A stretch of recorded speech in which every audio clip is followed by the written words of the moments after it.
What's up, everybody? Welcome back to the Crown Cinema Podcast. And today, for this special episode, we are sitting down to watch all 8 Mission Impossible movies in one day. It's about a 15-hour journey in total with all 8 of them. Yep. We start off with the first one, making our way all the way through. We'll finish tonight at, I think it'll be after 1 a.m. Because right now, we're already behind schedule. We already watched the first one. This is just the intro, but it's 10:13 right now. And we started watching them at 8 a.m. today. Yep. So in this episode, your mission, if you choose to accept it, is to sit here and watch us talk about all 8 Mission Impossible movies. We'll see how they go. I know there's some good ones. There are also some not very good ones in this mix. I don't know. I've only ever seen the first one.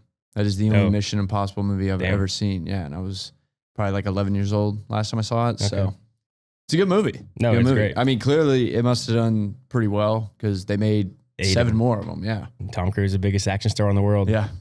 But so as this episode goes, we have this chart over here where we will rank all 8 of them in order to see which one's the best. Just keep a ranking going as we watch all of them in one day today. It's a 15-hour journey, so it should be pretty fun. But without further ado, let's get into the first one.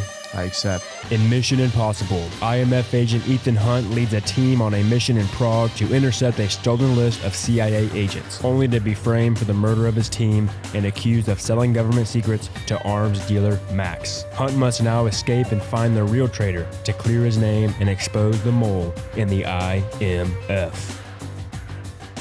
But before we dive into it, I want to show you this. I looked this up earlier, so check this out. Hold on, whoa. That's my house. That's the house I grew up in. Yeah, I just Googled your name and all this information popped up. Your high school, where you're from, your house. Oh, wow. You sound super casual about this. I don't like this at all. Why do you have this? This is the internet, bro.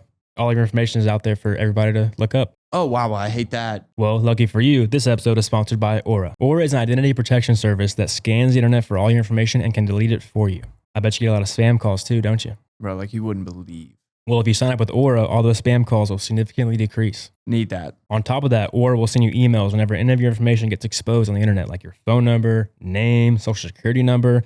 They're tracking it down for you, so that way when it pops up, they're going to let you know, and you can tell them to delete it for you. Yeah, I need all that off the internet. You definitely should. And for our viewers out there, you can use our link, aura.com/crown, to get a 2-week free trial. So sign up today using our link to get all of your information off the internet. You need it, and Gray definitely needs it. Yeah, I'm about to go sign up right now. That's aura.com/crown, aura.com/CRWN.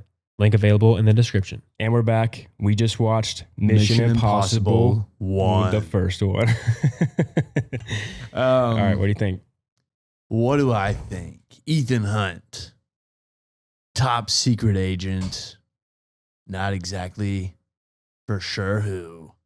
I guess, is he CIA? Is that what's going on here? No, he's not. I mean, he works with CIA, but he's better than the CIA. It's called IMF, Mission Impossible Force. IMF, Mission Impossible Force? Yeah, that's his team. That's who he works for. Oh, so MIF?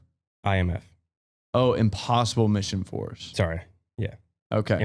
Yeah. Impossible Mission Force. I'm a part of the Impossible Mission Force. Yeah, dude. I mean, it's a fun movie. I do like how in the beginning it just kind of seems like it's going to be like your typical spy film. Yeah. And I feel like it does catch you off guard. Like it's like there's like some real deal portrayal here. I mean, you got some twists and turns. Yeah, some like real one who was like, wait, hold on, I really didn't see that one coming. Because it really does start off so classic spy movie. Like John Voight's character, he gets a little disc and he sits down and he's like, it reads him off his mission. He's like, this guy, and he's a traitor. And then it like just gives you a bunch of just exposition. It's like, and here's your team, your usual team, blah, blah, blah, and led by Ethan Hunt. Yeah. So it's like, you're like, okay, just normal spy movie. Yeah. But then it, like his whole team gets killed. And you're like, oh shit. Exactly. That's where it's like, whoa, okay. Like, it's like twisting what you expect. You know, you think it's going to be a simple spy movie because it starts off like that. And then it just. Dude, I'm not going to lie. That first death is pretty brutal. Yeah. That elevator, what's his name? Jack something. Yeah, that's a tough way. I mean, that's a pretty good way to like really the audience's attention back in. Because like you said, you're just like, oh, here we go. We're going through the motions again. Yep. It's almost like a Rick and Morty type thing of like, and we're hanging with the usual crew. Yeah, exactly. And then that first guy just gets his face impaired. Yeah, impaled. Yeah, and we're just like, whoa. Yeah. Okay. So that one caught me off guard. But then there's also still like, it just reminds me of like Scooby-Doo, like with Ethan Hunt, like taking the mask off. Yeah. The reveal. Yeah. It gets to the point where like on the third one, it's like, all right, where is he getting all these? They show him later in the series. Like you see him, they have like some like device that creates the masks. Okay. That's from like any good. face. Like you just like, Okay. yeah, they give you the insights. Oh, later. so the masks are here to stay. Oh, that's the thing. That's a thing through the whole movie. There's always masks. I love it. Yep. I love it. Yeah, man. These are, I mean, like I said, I've only seen the first one, but it's a fun movie. And clearly Tom Cruise just keeps taking it to a whole nother level as each movie progresses. What's going to be funny though is like, as we watch them, they just get longer. Oh, really? Like the one we're going to watch tonight, the 8th one in the theater, it's like 3 hours.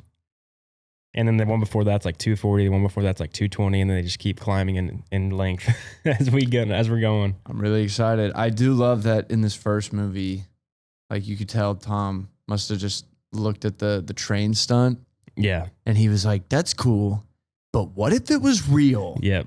Then he just stuck to that code. That's what is fun. That's what's funny about the first one. It's like there's only 2 stunts in it. There's when he runs out whenever the water and the aquarium restaurant gets exploded. After the bubblegum explosion. Bubblegum explosion. The He runs, bubblegum bomb. Yeah, bubblegum bomb. Yeah. He runs out. That's a stunt with the water chasing him. Then the next one is obviously when he drops. Okay. When he drops down, he has to like hold his body. Well, and when he was climbing the vent, I feel like that Might have been real. I don't know. It looked real. He probably had steps. I don't think he was actually hanging. You don't think? Honestly, because when you watch him, the He's way hanging he on planes now. True now, but the first one. Yeah. I really don't know. You can also, but I'll finish my point here. It seemed like he had like a step because he wasn't, I don't know, the way he like got up didn't seem like he was like actually like pulling himself up. Who knows? I don't think it was, I don't know, probably not real. I'm going to have to disagree with you. I'm going to have to think that was real. Because they didn't show if it was real, they would have showed his feet, his whole body hanging. If you're going to do it for real, you can't just show half his body. You got to show him doing it for real. Like in Ghost Protocol coming up when he scales the building. Ghost Protocol coming up. That's the 4th one. The 4th movie. In in 6 hours. But yeah, you can also tell it's the first one too, just because it's like the stunts aren't as intricate. It's like some cheesiness with the action and like Definitely. You can just tell it's the first one, but it still was really cool. Like seeing this, when did it come out? I mean, they left it open-ended though. I mean, you could Yeah. tell that they were looking for that sequel. Yeah, They got it. immediately at the end. That's like Yeah. if you choose, or they obviously give him a mission. Yeah. Mission Impossible 1, 96. This one came out 96. They're pretty cool for a 90s movie. It's a pretty cool 90s action spy thriller. Exactly. Yeah. I mean, it's everything it's supposed to be. Yep. So obviously first watch, so it's gonna be at the top. What's cool too is like in an action movie, whenever the actor actually takes on and learns some things to like pull off the badass guy, so it looks legitimate. Mm-hmm. It's like you can tell on his wires, like he was doing, like he did like some tricks to like flip himself up and was like maneuvering, so you could actually show him doing it, so you believe Tom Cruise's Ethan Hunt is a spy. You know, so it's a good intro to the franchise. Yeah. Pretty solid movie by Brian De Palma. Yeah, man. I'm excited for the second one. Yep. Ethan Hunt with long hair. Shall we go watch it? Yeah, well. Should we rate each one too? Wouldn't hurt. All right. Okay. Okay. What you got? I've got a 6.6 out of 10. Nice. Oh, yeah. I mean, just as far as acting goes, like, I think this movie is as good as it could be. Yeah. Just like given what it was going for. I think that's why like the later movies I'm probably going to enjoy more because they kind of just accepted the fact like this isn't really totally about the plot, although that, helps, but it's just fun. Like we're supposed to show Tom Cruise doing a lot of badass shit and it's going to look a lot cooler when he actually is doing it. So as far as acting goes, I think 7 out of 10. I think the actors did as good as they could with the lines they were given. Writing 6 out of 10. It's not bad. Again, it's what it's supposed to be. But like you have the villains pretty much explaining everything to every character. Like you're not really letting the audience like kind of see how things unfold. They're just doing like the literal stereotype of the villain, like having a gun to you and explaining to you why everything is happening. Yeah. Editing 6 out of 10. I don't know, dude. It's just nothing special. Cinematography 6 out of 10. I mean, it could be a 5. It's just there's nothing special, but I'll give it a 6 out of 10. Enjoyability though, 8 out of 10. You know, it's a fun movie. Yep. Having a good time. So yeah, 6.6 out of 10. I got a little higher. I have a 7.3. 7 on acting, solid. Writing, yeah, it's okay. It's just 6 out of 10. Editing, 8 out of 10. That intro was badass. I love the intro edit. Just cool. Very true. Also, I think the editing was pretty solid. Like cutting in like all the tension, and I thought there was just pretty decent editing. Cinematography, I'll go 7 out of 10. Just solid. Nothing crazy. It's fine. And enjoyability, 8.5 out of 10. I do like these movies. So it gives me a 7.3. So there we go. 7.3 on the first one. We got to remember it. We got to remember that. 7.3 on the poster. 6.6, you heathen. My bad. That's a scary score. Okay, well, let's go watch number 2. Mission Impossible 2. IMF agent Ethan Hunt must stop a rogue agent, Sean Ambrose, from releasing a deadly virus called Chimera. Ambrose, a former IMF agent and Nia Hall's former lover, steals the virus and its antidote with the intention of creating a pandemic and selling the cure for profit. Hunt partners with Nia, a professional thief, to infiltrate Ambrose's operation and stop him. And we're back at 12:44 today. I was doing the math way wrong, finding this out, so it's gonna be way later than I suspected.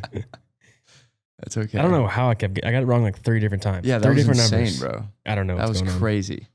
Anyway, we just finished Mission Impossible 2. Yes, we just finished Mission Impossible 2, and I finally looked it up, and it's saying that the first 7 Mission Impossible movies runs on 15 hours and 33 minutes. Okay. Yeah. Okay. So, Damn. So like 18 hours with the 8th? Yeah. Yeah. I don't, we had Maybe whenever you told me that it was 19 hours, you must have included the 8th movie. You must have. Yeah, I guess. That's the only. But then I definitely, I don't know where you got 11 hours. Yeah, I don't know. Who knows? Anyway. Okay, but we just watched Mission Impossible 2. Now, this one is probably the worst one, I think. Okay. I don't remember the third too much, so maybe, I don't know, we'll see. But John Woo just very stylish for like no real good reason besides being stylish. So I'm going to go ahead and put this one below the first. Okay. All right, all right. Dang, you like this one better? Wow, look at that. Gray got 2 above 1. I'm coming in hot. I love that movie. Now, That was so much fun. no, fun, 100%. Okay, sure.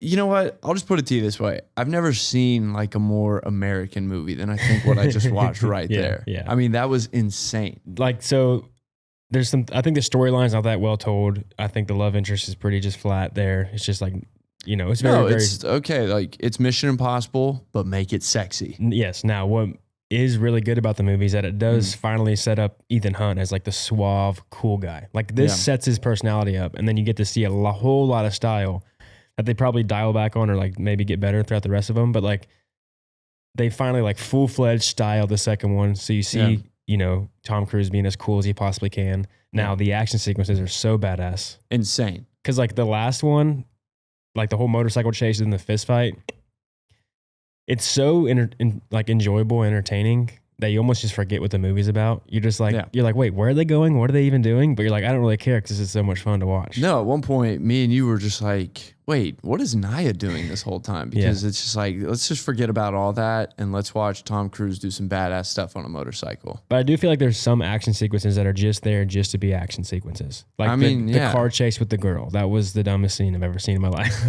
But so much fun. Like she almost gets herself killed and is like scared. Like, oh my God, that was crazy. It's like, you fucking started it. What are you talking about? Don't be racing on the side of a mountain if you're not expecting to fall off the damn cliff. Yeah. Yeah. But that's also like, I don't know, just going to show that Ethan Hunt, he's your hero. He's the guy. He's like, even when you take it too far, I'll be there to catch you. Yeah, exactly. Yeah. But we have some notable stunts in this one. Yeah, the craziest one is the one where they hung a real knife above his eye, like a centimeter above his eye. Yeah. That was real. That's crazy. That's a crazy. real knife? Real knife. How can we just trust that? It looked like a real knife because it's a close-up, so you're going to have to see a blade. Now, it may not be like razor sharp, but it's probably somewhat sharp. If that thing falls. But I guess they just dangled it on a string or something right above his eye for... It had me blinking. My eyes just kind of like started watering. Yeah. Just whenever you think of stuff like that. But there's that. And then obviously, you pointed it out, the beginning of this movie, him climbing climbing Dead Horse Point in Utah. Oh, yeah. The intro, right. yeah. Yes. That's badass. See, that's what I'm saying. Like that first movie, he watched it and he saw that train scene and he was like, okay, that's super cool. But you know what would be cooler is if I actually did it. Yeah. So he came out, he's proven everybody. I think he just kind of bought into it a lot more. Yeah. Well, having John Woo directed like the most stylish, flashy action guy, you're going to put some just scenes in there for the fun of it. But I like that Tom Cruise is like, all right, if that's what we're going for, we're not trying to like win an Oscar here. We're trying to make a fun movie that you can just go see with your family, your boys, exactly, whatever you want to do. And like, we're going to have a blast doing it. And I'm going to climb this wall. I'm going to climb this rock. I do love him climbing that in the opening because it just lets you know that, okay, Ethan Hunt's really cool now. Because he really wasn't like a super cool guy in the first one. Like he was because it's Tom Cruise, but now it's like, no. He's a badass. Yeah, Ethan Hunt. Sorry. Tom Cruise like made it a point to separate himself from Ethan Hunt. I feel like he wanted to like actually give Ethan Hunt like his own thing because, like you said in the first one, I think that's more just Tom Cruise. Yeah. There's not. It's not much style. It's more about the storyline. Even though it's not super complex and deep, it's just like a cool spy movie. Yeah. Now it's like no, we're going fucking crazy. Yeah. But so yeah, I love that the mountain climbing scene because it's just so stylish and cool. Like whenever he's the jump with his foot onto the rock, and then when he dangles, which is cool, and then when he slips, and then he fucking catches himself like this, and then like the cool little music kicks back in, the Spanish music kicks back in. It's just, you got to smile and be like, nice. Me and you said nice like 3 times at the same time together watching this movie. The motorcycle chase, I think that was my favorite of this movie. That's cool. That thing went on forever. And then like you're watching the movie and you're like, that's Tom Cruise on that bike. Yeah. Like he's doing this. And like the whole spins. It's just cool. Yeah. The way, because John Woo doing fights, it's always cool choreography. You get the badass motorcycle scenes. You get some silliness, like when they drive the bikes in front of each other and both jump off for no reason and collide midair. Why? Yeah. But because it's fucking cool. Because it's cool. But, this was my least favorite one, I think. Only because I don't think the story's that great. But honestly, it was more enjoyable than I remembered. Okay. Again, I haven't seen anything past the first one, so I'm excited. I mean, I'm pretty hyped for the third one, especially now it's just known that the stunts get crazier every movie. Yeah. So I'm pretty hyped to see the third one. Yeah. I meant to mention this in the first movie, but this one does a good job too. The one thing that's good about these movies is because it's all like spy and new technology, they do a pretty good job of letting you know how the technology works. Like the first time you find out that the face things get better and you have a voice changer. So now it's like big twists are coming because you don't know who's talking. I'm in love with the masks. Yeah. So like, they do subtle things to just let you know how the technology works that are pretty obvious. Like he takes the mask off and he's still talking as Tom Cruise. Then he rips it off. That's just the show. Like, hey, you can also change a voice now. Yeah.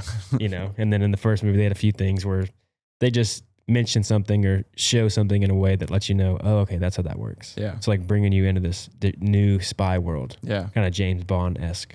Oh, definitely. But crazier. Definitely. Yeah, dude, I'm a huge fan of the masks. I love that. I'm sure there was a big debate after the first movie. People were like, I don't know. Like, doesn't anybody else think this is kind of corny? And somebody either said, shut up, or they said, that's the point. Yeah. It's awesome. You never know who's who. Like we got to see Tom Cruise be evil in the beginning of this movie. And you want to talk about just a stereotypical like spy movie beginning. Like you literally have the mad evil scientist talking about like, how do we find the hero? Yes. And like, we have to create the villain. Now, I will say, crashing a plane into a mountain and killing a bunch of people. That's pretty sick. Yeah, that's pretty ruthless. Yeah. That's not what you're expecting when you're thinking like, oh, fun summer movie. Yeah, right. Yeah. Especially, when did this movie come out? 2000. Oh, okay. They just didn't know. They just, yeah. It hadn't happened yet. Okay. Because I was going to say, if this came after, I thought this came out in 2002, and I was like, damn, that's fresh. that hit close to home. Yeah. Okay. That's bad timing. Yeah. That's just bad luck. Okay. Well, anyways, yeah, so I'm putting the second one above Cool. the first one. There you go. I'm a big fan of it, so I'm excited for number 3. All right, let's rate this thing. Okay. All right. My total score for this movie is a 7.4 out of 10. Okay. Start from the top. Acting, 7 out of 10. Again, kind of like the first one. I think everybody did as well as what they were handed in the script. Solid. Writing, 6 out of 10.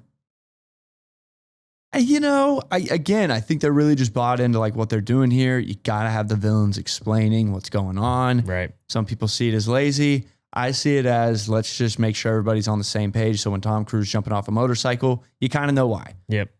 Editing, 8 out of 10. I don't know. That was pretty good. That's pretty good. They got a little bit more creative with some of the things they did in this one. Cinematography, 6 out of 10. I don't think it was like stunning. Yeah. Well, I don't know. You know what? I'll give it a 6 out of 10, but I could see why people would say a little bit higher. Because I guess they did a pretty good job of like showing kind of the scene of where they are, like all the different places that they went to. And then enjoyability, loved the fuck out of it, dude. 10 out of 10. Hell yeah. I was having so much fun with this 10 one. 10 out of 10. Yeah. I got 7 out of 10 on acting. Again, I'm with you. It's just solid. Writing, 5 out of 10. I think there's a lot of potential where they could have used the adversary, like the bad guy.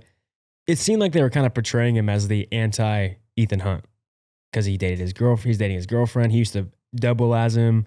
They kind of look similar in a way. So it's like they could have had it to where like that's his adversary. So like they could like pitted the two belief systems together to like maybe make that final fight where it's like, who's the better man, but they didn't really build on it. It's more just the action. So mid writing, I'd say. Editing, 7 out of 10.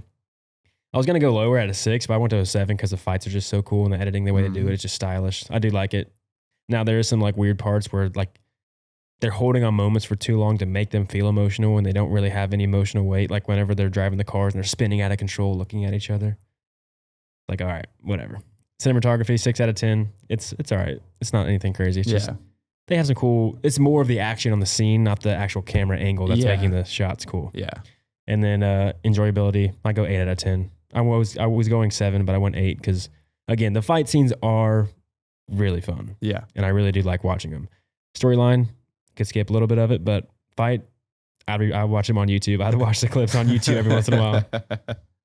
Shit, on one of our old podcasts, we pulled up the gun kick in the sand flip. Okay, I knew that I'd seen it somewhere. Yeah, we pulled it up with Scott. Okay. I forgot what movie it was, but... Wait, what was your total score? Oh, 6.6. 6.6 out of 10? Yep. Nice. Yeah, don't mess with Tom Cruise's girlfriends.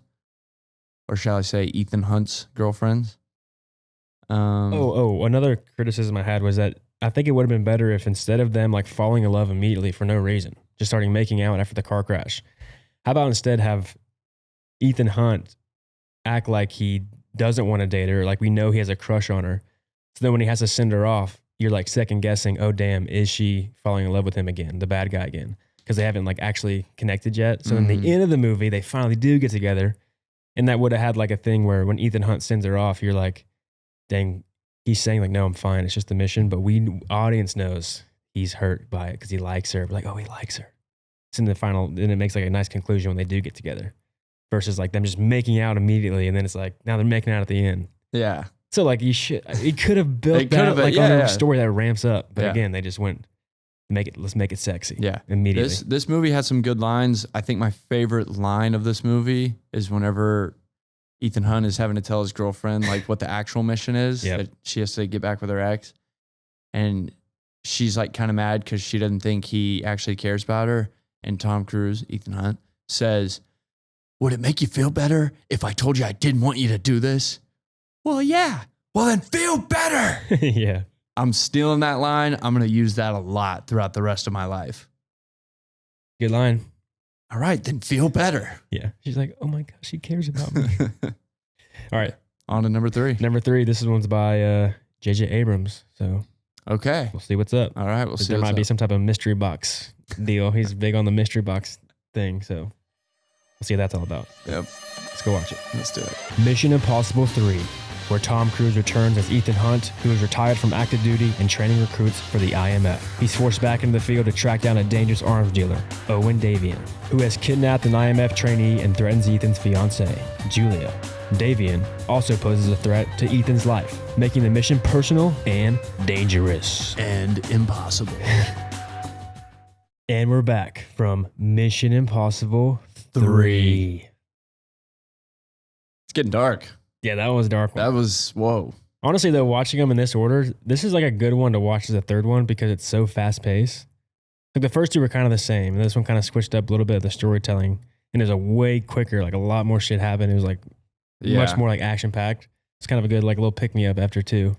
Yeah, it's just, I mean, 2 totally different movies between the second and the third one. That second one, I mean, dude, I was laughing, having fun. There's a lot of, karate kicks. It was like, it was almost like a kung fu movie. Yeah, in a sense, I mean, yeah, John Woo was his kung fu style. Yeah, and then this one happens, and you just like, that was dark. But they're finally getting into like the personal, like that was like the first time we like get personal with Ethan. Yeah. Like they're all just been about the mission and just, cool shit. This is like, no, he's got a family and we're going to torture his family. Yeah. Oh my God, dude. Philip Seymour Hoffman, rest in peace. Killed what a it. villain. Killed it. Killed it, bro. I mean, chills. He was like, you have a wife or a girlfriend? So I'm going to find her and I'm going to hurt her. Yes. I was like, damn, he kind of means that. And I don't think he's playing around. And the way his presence is like on camera in the opening scene that then pops in later when he's like has the wife tied up, just the way he's delivering lines, you just know that whatever Ethan's going to say to him is not going to work. Yeah. He's just dead eyed, just like you can talk all you want, but I don't care. Yeah. I like that. I mean, like I said, 2 totally different movies. And I'll get into it with the scoring, but like the writing in this is crazy. Those first 2 are corny. And you kind of just have the whole like villains are telling you everything like about what they're going to do and like what they know and all this. They kind of do it in this way in this movie, Right. but way darker. Yep. And also it's interesting because the rabbit's foot, you don't even find out what that is. Mm-hmm. So like the first 2 were all about the mission. And now this one, the mission is there and it is about the mission, but it's more personal to Ethan of him getting his wife back. And so they kind of poke fun at it to where they don't even like, sure, it's about the mission, but you don't even know what the mission is. Like that's such a background piece in this one. Yeah. It's way darker of Ethan trying to save his wife. Yeah. Still, Tom Cruise, again, we know he's stepping it up as far as the action sequences go, the stunts. So let me see. I looked it up while we were watching. So in this film, the Shanghai jump. Yep. That was real for the most part. I mean, Tom Cruise actually jumped off a building. He jumped off the building. The bridge attack scene. I don't know. Were you joking when you said that? Yes. I was just kidding. You were almost not kidding based on what I'm reading. Oh, wait. They were like blowing up cars on a bridge and Tom Cruise actually like was there. Oh. He was like, I want to be here. So he like on camera. Now, obviously they did some CGI to like make it look a lot worse, but no, they're blowing shit up. So what he's talking about is during the movie, there's like one like obvious explosion that didn't look real. And I was like, real. He actually did that. Yeah. He actually was blown up. Oh, yeah. When Tom Cruise is, he's trying to get the weapon out of the truck that's flipped over. Yeah. And then as he's getting out, there's a missile that hits the truck and Tom Cruise character just barely gets away, blows up. And then Ethan Hunt, Tom Cruise, gets sent flying straight into a car. Looks like his back bends to the point where it should break. Yep. He gets right up. Yep. In Ethan Hunt fashion. Yep. So yeah, they were blowing shit up on that bridge and Tom Cruise was like, yeah, put me on camera next to the explosion. Damn. There's some more. The helicopter chase, that was real. They actually. Yeah. I mean, there's CGI, sure. But like, What does it say here? It wasn't all CGI. They were actually filming some helicopters in the air. Crews participated in sequences filmed in a controlled environment to add realism to the action. So I don't know. I'm not going to do a deep dive into it. Maybe we could, but I don't know if that means they actually had 2 helicopters flying around in a wind turbine field. But yeah, that seems sketch. That's pretty crazy. The improvement in quality, like you can tell it's a more modern take on this. Yes. Because it came out in 2006, so 6 years later. So they returned to Mission Impossible. So it makes sense also why it feels a little fresher because it's 6 year gap. So it's like, I'm sure Tom Cruise is like, if I'm going to come back for a third one, it's got to be good. Yeah. Like, what are y'all going to do? Definitely sharing its opinion on United States, like foreign policy. We hear a very badass line delivered. I've never heard anything this cold before. Yeah. I say that. There's a lot of cold lines out there, but this is one of my favorite. He says, Lawrence Fishburne says it. He says, I bullshit you not. I will bleed on the stripes to ensure that the flag stays red. I will bleed on the flag to make sure the stripes stay red.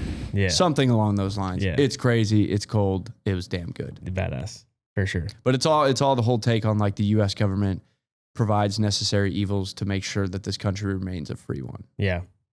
Hollywood's take. Badass. Yeah. Badass film. All right. I'm kind of struggling where to put this one. I don't know where to put this one. Really? I do. Damn. It's tricky because it's like these are two totally different films. So it's like, which one did I enjoy more? Which would I watch again? Damn. 2 totally different movies. Okay, I guess I do see what you mean. I'm going to do this. Da-na-na, da-na-na, da-na.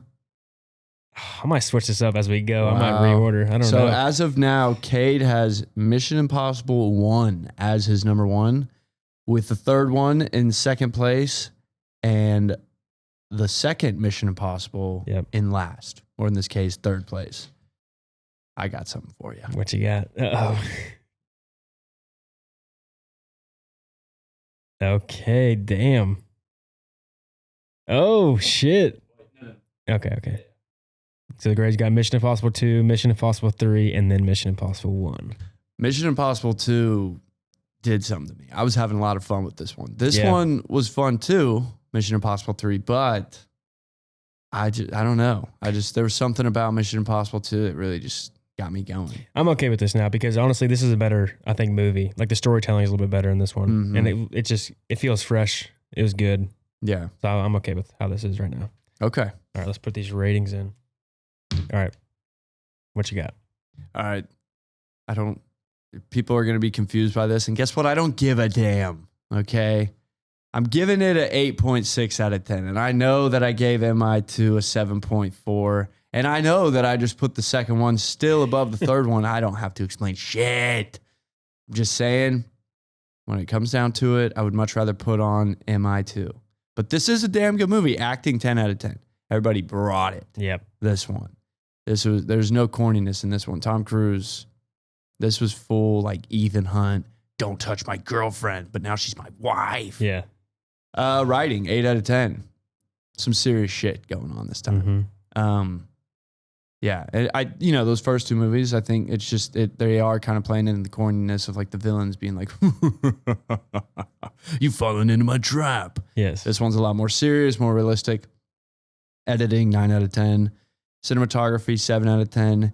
Enjoyability, 9 out of 10. So it comes to an 8.6 out of 10, which is better than the 7.4. But of course, I don't give a damn. This is kind of an arbitrary ranking, I think, because I'm in the same boat with you. This is a 7.8 total. Like, so clearly it's a better movie. This is my best ranked one, yes. But I like the nostalgic vibe of the first one. That's what it is. That's what I like about the second one. Yeah, there you go. So acting, 9 out of 10. Writing, acting was great, obviously. Seymour Hoffman is incredible. Tom Cruise even has some better acting. Tom Cruise, like, brought it. When he hypes him up about, like, are you guys going to help me save my wife? That scene, his look in his eyes is just, because, like, it's kind of like not, it's kind of like basic lines, like nothing like crazy writing-wise, but just the way he fucking delivers it. Yeah. Like, damn, you feel it. Right, so writing, 7 out of 10.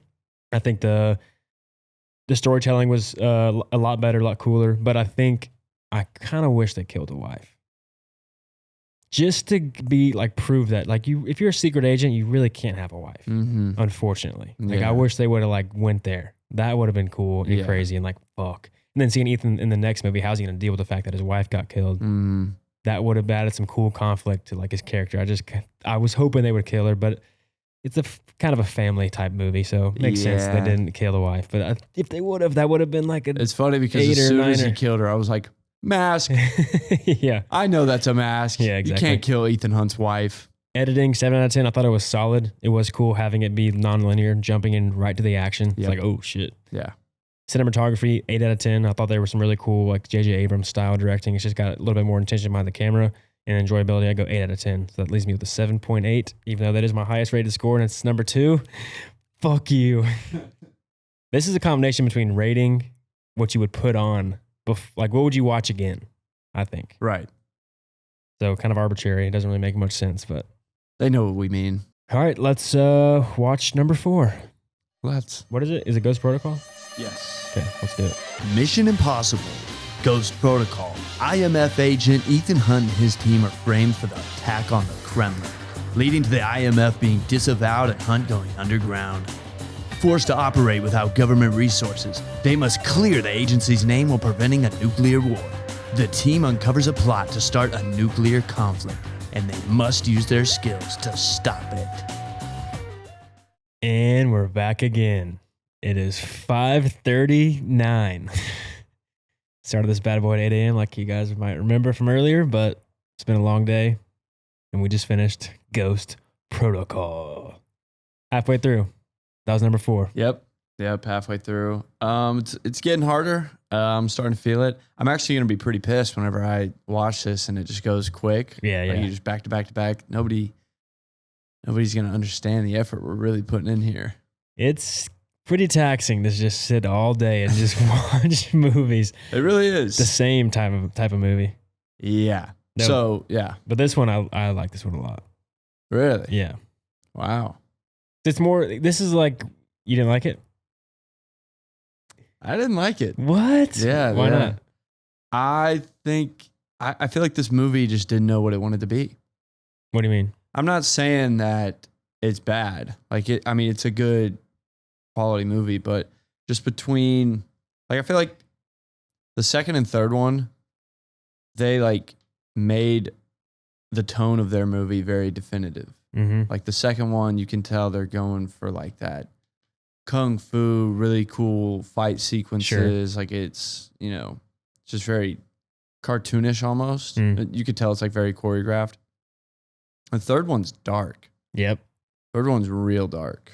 And this one, I feel like it's like after the third one released and they went into making the fourth one, they were like, I think we scared the kids a little bit with that one. Yeah, the kids ain't going to come back if we keep doing this shit. And so this one like was kind of going for it, but then it would kind of backtrack with just like some of the lighthearted dialogue, which I get it.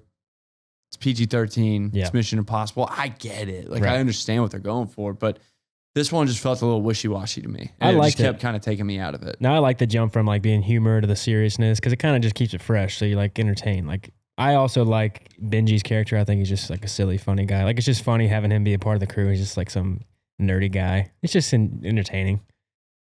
Maybe it's just because I've been watching them all day.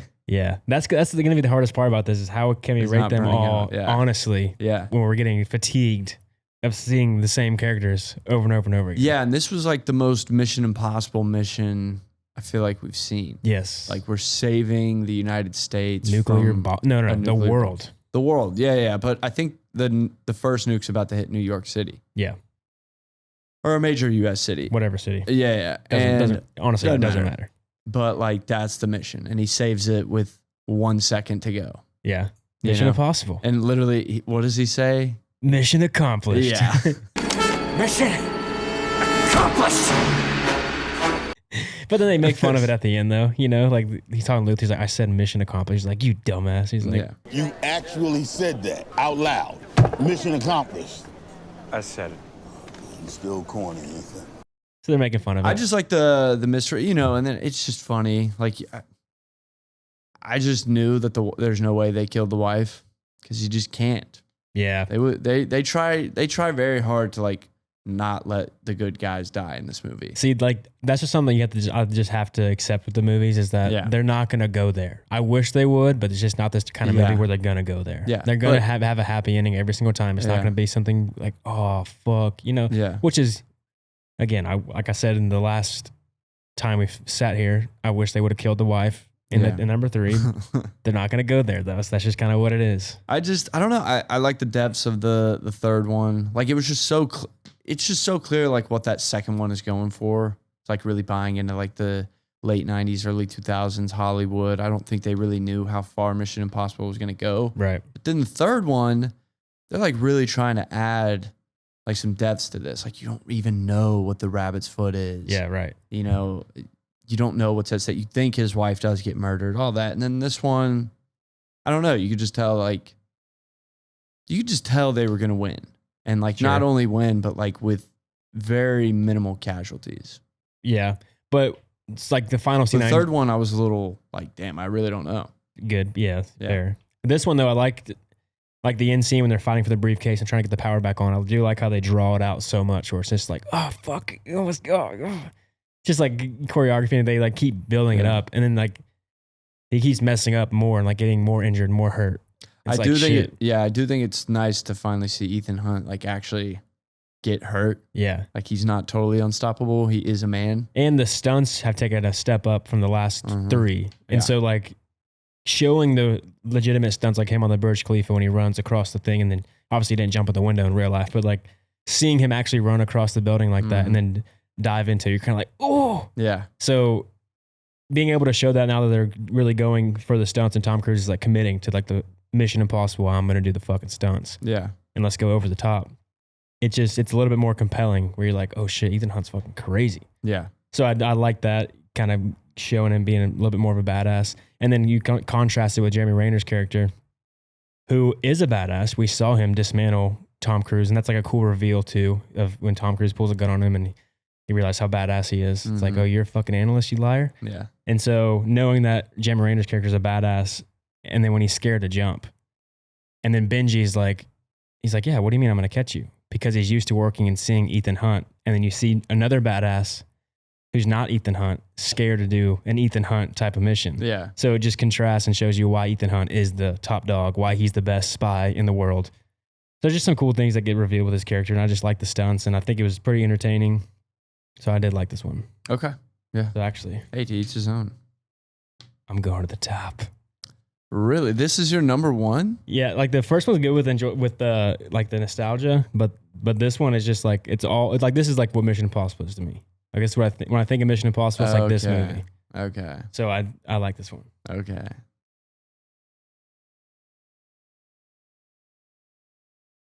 Wow. Da-na-na. Boom. So I got Ghost Protocol 1, 3, and 2 in my order of rankings. Yeah, I don't know. I think with the first one, I think it was just like, it's an original. I mean, it's based on what, a show? Mission Impossible? Oh, I don't know that. I think it's based off a show or maybe like some older movie. Yeah, Mission Impossible films are based on the 1966 TV series of the same name, which is created by Bruce Geller. Okay. So the series followed a team of government agents, or covert government agents, the Impossible Missions Force, IMF. So yeah. I think the first two were supposed to be fun. And then I feel like the third one was kind of a way for them to show like, no, we want to take this a little bit more serious. We want to make what's at stake a little bit higher, a little bit darker. It's like they were trying to identify like, it's not all fun and games. Mm-hmm. The mission's supposed to be impossible. Right. This one felt like a money grab to me. Really? Yeah. Which there's nothing wrong with it. It's just kind of a disappointment after the third one. Well, yeah. I mean, when you get deep in a franchise, you're starting to pull. But yeah, I do like the bigger scale of them being able to use the giant budget to then like show bigger things. Sure. So then it makes the Mission Impossible missions seem so grand, which I like. Yeah. Yeah. But no, I know where this one's going. Yep. We have the exact opposite order. Literally, ours is the exact opposite. This is just telling the audience a lot about us. Yeah. Yeah. But yeah, I mean, you're entitled to your opinion, man. Yeah. I don't hate you. no matter how wrong you are.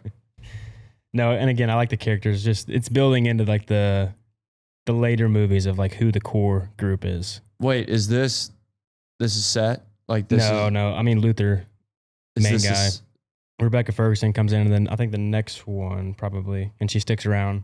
Jeremy Renner sticks around. really? Yeah. Okay, so it kind of sucks that I don't like this one. If this is like the ultimate direction that they chose to. Well, we'll see. carry the I honestly, franchise. I don't know if I've seen Fallout or Dead Reckoning. I know I haven't seen Dead Reckoning for sure. I'm pretty sure I've seen Rogue Nation. I think that one's pretty solid. So we'll see what these other two are like. I don't know. That's Superman and Fallout. Yeah, that's the meme when he reloads his biceps. That's Mission I Impossible. know exactly what you're talking about. Wow. Okay. So that one potentially money grab, but again, they're getting deep in the story. But honestly, I don't think these 4 are money grabs because they maybe the first one or the Rogue Nation one, the next one we're gonna watch, but it's the same director does the next 4, so he has a Gotcha. vision. So if Okay. you don't like it, you might be in deep trouble. This might be a little tougher. But- Okay. Well, All right, let's rate it. All right, what you got? I'm giving this one a 6.8 out of 10. Okay. And okay, so acting 7 out of 10. I don't know. Honestly, I thought maybe it was just because it was supposed to be more serious last movie. And so I guess Tom got to like showcase kind of like his range a little bit more there. Sure. Yep. I think it's just, I don't know. Maybe the darkness just attracts me. Yeah. No, but the writing, honestly, 6 out of 10 could go a little bit lower. I thought, like, I don't know. I just, maybe it's because I'm starting to really get the flow of the movies and kind of understand that we're like going back to back.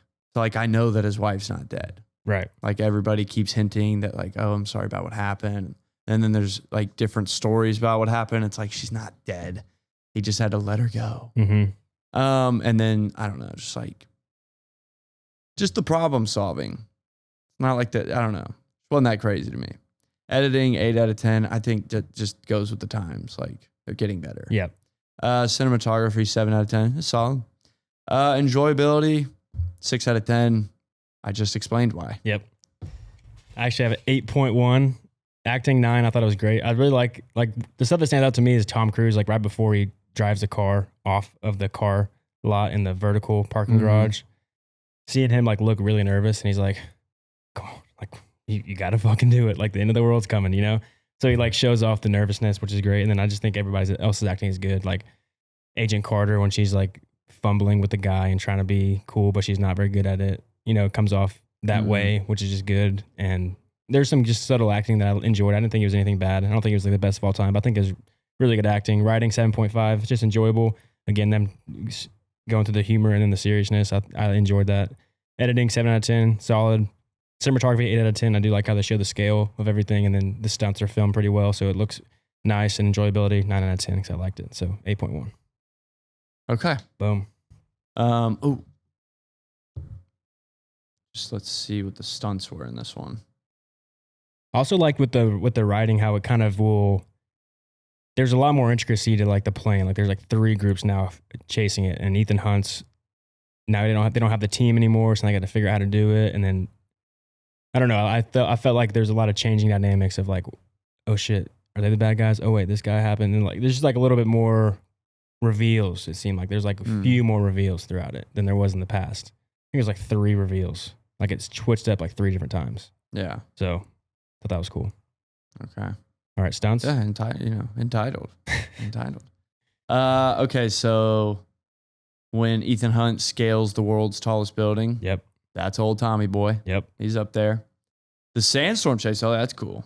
It's also with the stunts too. They're not faulty. Like they start to mess up a little bit. So it's not every mission before this seems like things go perfectly for them. They might mess up in a few things, but like the equipment, that's now technology seems to be set, but now it's starting to be faulty. So it's kind of getting a little bit realistic on the unrealistic technology. Very cool. You're not going to change my mind. I'm just voicing my opinion. So yeah, that was Tom actually climbing that building. And then this one's cool. The car park fight and falling platforms. It is cool, but that's Tom Cruise He performed much of the fight choreography himself. Nice. Yep. So those are some of the major stunts that old Tommy Boy was in. This one came out when 2011. So they take some years between. They have a pretty big gap between the movies. Last one was 2006. Yeah. Yeah. Well, it was 2006, and then before that it was 2000. And before that it was 1996. So they have, yeah, Yeah. a few years between. I mean, Tom's a busy actor. This isn't his. This is his like biggest franchise, but it's not his main focus. And Jeremy Renner, is that his name? Renner. Jeremy Renner. Yeah, dude, big year for him. Because Avengers came out this year, I think, too. Or that was 2010 or 2012. But around the time. Yeah. He was making waves in franchises. Yeah, he was getting his bag. He's making a big splash in Hollywood pool. Hell yeah. All right, let's go ahead and watch Rogue Nation. Okay, let's go. Mission Impossible, Rogue Nation. Ethan Hunt and his IMF team face their most impossible mission yet when the CIA disavows the IMF and they must expose a dangerous global threat called the Syndicate. Ethan and his team, including Benji, Brant, and Luther, must gather evidence to prove the Syndicate's existence and stop their next attack.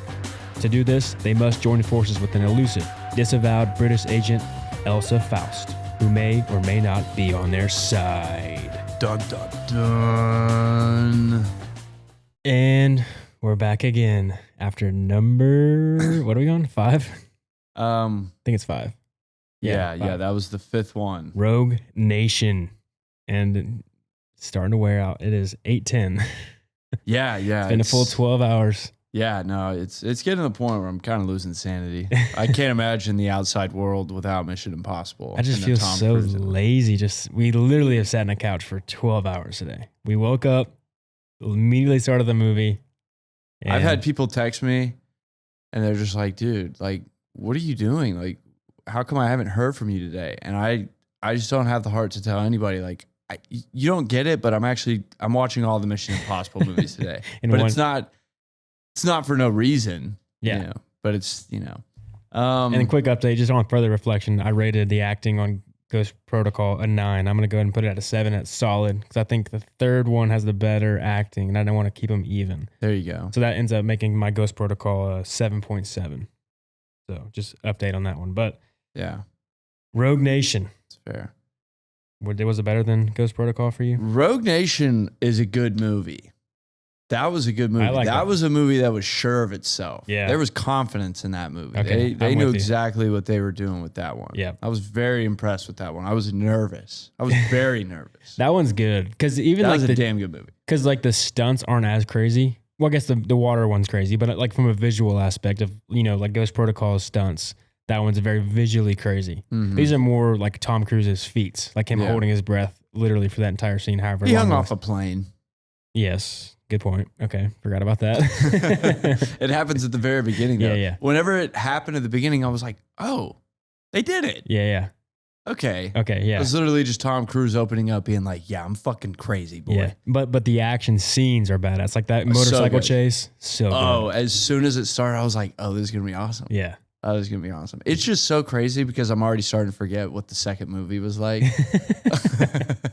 That's what I was thinking. No, literally watching this movie, I was thinking about like my rating. Like, did I give it too high? I don't know. And then I'm like, what was that movie even about? I can't even think about like how to compare this movie to the second one, but I'm still going to stay sure with it because I remember a happy time with that movie. This was nice because again, like I'm kind of struggling. Who knew it would be so tiring to just lay around all day? I think it's the forcing ourselves to sit there, and then you're also forced to pay attention because we're gonna have to come in here and like give our thoughts, even though they're not like as in depth as a normal episode. We still are focusing on the movie, so like all day committed to just like presently watching a movie in the same kind of movie. We're doing this for you, audience members, not for us. Not for us. I kind of just want to see if we could do it. What would it be like if we just watched them all? I can't believe we thought for a second that we were going to make it to a movie theater tonight to watch the 8th one. Just spoiler alert. We're not going to see all 8 today because we missed time. I mistimed it so bad. I don't know how I got the hours, but the hours were just so whack when I gave it to Gray. Think about it. We started at 8 a.m. That's what time we started the first movie. Yeah. And we were going to try and catch a 9:45 showtime? No, 9:15.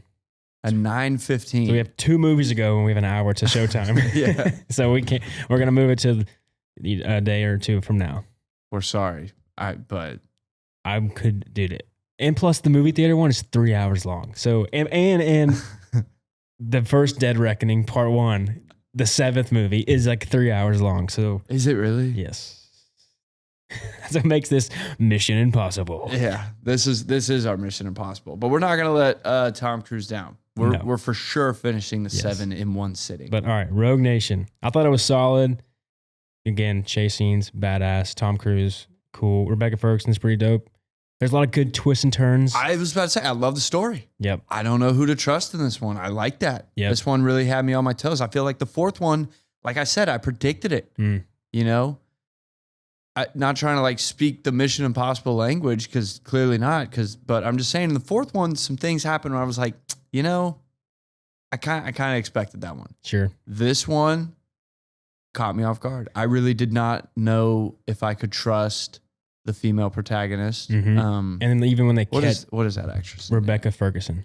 Rebecca Ferguson, that's her name? Yep. I could not read her. Couldn't figure it out. Elsa in the movie. Her name's Elsa. Yeah. But it was nice. Yeah. And then even like when they catch the bad guy, we didn't know the plan, really. They're just doing it. And you're like, okay, where's this going to go? And it's like, oh, they got him. Got his ass. And even Tom Cruise, Tom Cruise, but Ethan Hunt was threatening him, saying, I'm going to put you in a box. Yeah. Kept saying that shit to him, and he fucking put him in a box. And that bad guy's a good actor, scary, weird kind of. It's refreshing with a big franchise movie like this that every actor, no matter how small, big the role is, like everybody delivers, because the audience can see through the fakeness. And it's also good to even everybody does good. It's even good having Benji, who is the weakest link in the crew, by far.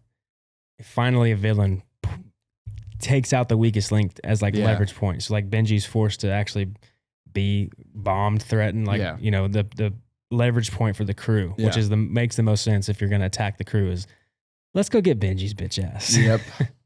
Like everybody likes him, even the audience. We're all just sitting there, just watching Benji with like a bomb strapped to him, just like, let him go. Yeah. You let him go. We're also starting to pick up on the rhythm of these movies. Think about when Tom Cruise, Ethan Hunt is, I can't even tell the difference between the two anymore. They're just merged in one person. When he's underwater and he's having to crack the safe and he's just having to switch out the cards. Yeah.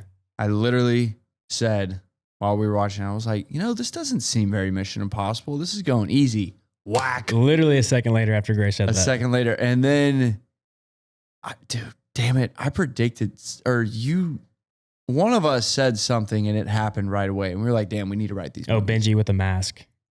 Benji with the mask. Right before their first mission, we were like, somebody put Benji in a mask. Yes. And they literally are printing Benji. Like literally a second after they start printing Benji a mask. We're in tune with the Mission Impossible. Yeah, we're starting to get it. It's terrifying that that's happening. But I also have noticed like the way they tell the story, it's pretty similar every single movie. Like the way they jump from scene to scene, it'll be they're talking to Ethan Hunt and maybe Jeremy Renner or somebody's like, well, how the hell are we going to do that? And then it cuts to Ethan Hunt, who's like, gives a little smirk, and then it cuts into action. They do that so many times. It's so funny. It's like, there's one whenever Jeremy Renner's asking like, well, where are we going next? And it cuts to Tom Cruise, he looks at him, and then boom, London. We're in London. Like they pose a question and they just jump right in the next scene of where they're going. Alec Baldwin telling Jeremy Renner, he was like, start your watch. We're going to, like, his days are limited. Yes. His days of freedom are limited. Cuts 6 months later. Yeah. That was great. I was going to say, damn. It's easy to get lost in the trains of thought. We're 5 movies deep. Yeah. Kind of hard to like, yeah. Damn. What was I going to say? It was, it's also cool getting like because in the beginning they set up where the CIA is saying it's all luck based and like you guys are kind of sure you might be effective in what you do, but you're causing a lot of havoc. All your missteps are huge missteps. You literally destroyed the Kremlin last movie. So you're getting lucky. Yes. And then we see in the movie, they get lucky a couple times. You're like, damn, I guess it kind of is luck. Yeah. Like these missions go off well, not only, but there are some lucky things that turn out for them that end up letting them save the day. Ethan Hunt in the water tank having to switch the cards. He had no idea which one was which. So Yes. it's just a 50-50 shot. Right, exactly. So shit like that. So you see that, you're kind of like, yeah, the CIA's kind of right. Like they are kind of lucky. But then it kind of plays in, and sure, they are lucky, but because they have their mission so focused, you start to see the CIA director start to kind of, okay, I see what y'all are doing. Like, you have to do this. Oh, full 180, dude. Just glazing the hell out of you. That was the craziest speech. It's like Tom Cruise was just getting annoyed with how much hate Ethan Hunt, the character, was getting. Yeah. And he finally was just like, you know what? I can't do this anymore, okay? Alec Baldwin's character has to apologize to the screen. Hunt is uniquely trained and highly motivated. A specialist without equal, immune to any countermeasures. Sir, Hunt is the living manifestation of destiny, and he has made you his mission. I kind of wish Ethan Hunt said something funny to him, like, wow, what nice words you said to me here. So I was waiting for that. I wish Ethan would have made fun of that. That would have been good. Yeah, that was an insane speech. Just Tom Cruise was like, I have to redeem Ethan Hunt. Like, Alec Baldwin must apologize. Yeah. But yeah, that was funny. What did he say? He was just like, the last line was, Ethan Hunt is literally the definition of destiny, and he's made you his mission. that was good. Just out of nowhere. Yes. Been shitting on him the whole movie, and then he says that. But it makes sense because like the prime minister's like, this ain't a big deal. And then, Alec Baldwin's like, you don't understand who you're up against. This guy's pulled off the Mission Impossible missions. Do you understand we're on movie fucking 5? But so I also caught something too. It's almost like there's been a couple times, I can't remember the past movies, I'm sorry, but this movie, they write in some lines that are almost like breaking the fourth wall, where it's kind of like the writer's like he's like a writer saying a statement out to the audience almost. And so in this movie, because it's the 5th movie, they take breaks in this movie, and then, it's hard to keep making these original. And so with this one being better than, Ghost Protocol, in my opinion, it's like, there's a line where they say, I think Jeremy Renner says it, but he's like, this might be our last shot, or this might be the last ride. It's not like that, but he says like this, the writer could be saying this is like going to be the last movie. So we got to make sure we do it good. This may very well be our last mission, Ethan. Make it count. Well, they keep hinting at Ethan Hunt dying. They keep saying like, dude, your luck's going to run out. Yeah. Or like one day, like you're going to make the wrong call. I'll cut in the reference point because I know I don't know exactly what I know. says. Yeah, I know what you're talking about. They say something like that where it's like, yeah, y'all better fucking keep making them good because they're going to stop funding these $100 million movies if they bomb. But hey, success on this one. I liked it. Yeah, I'm excited for the 6th one. Maybe I shouldn't be. Are we ready to rate this bad boy? Yeah, well, let's see where you stack it up. I got you. I'm gonna bring it to the top. Yeah. I like this one the best, I think.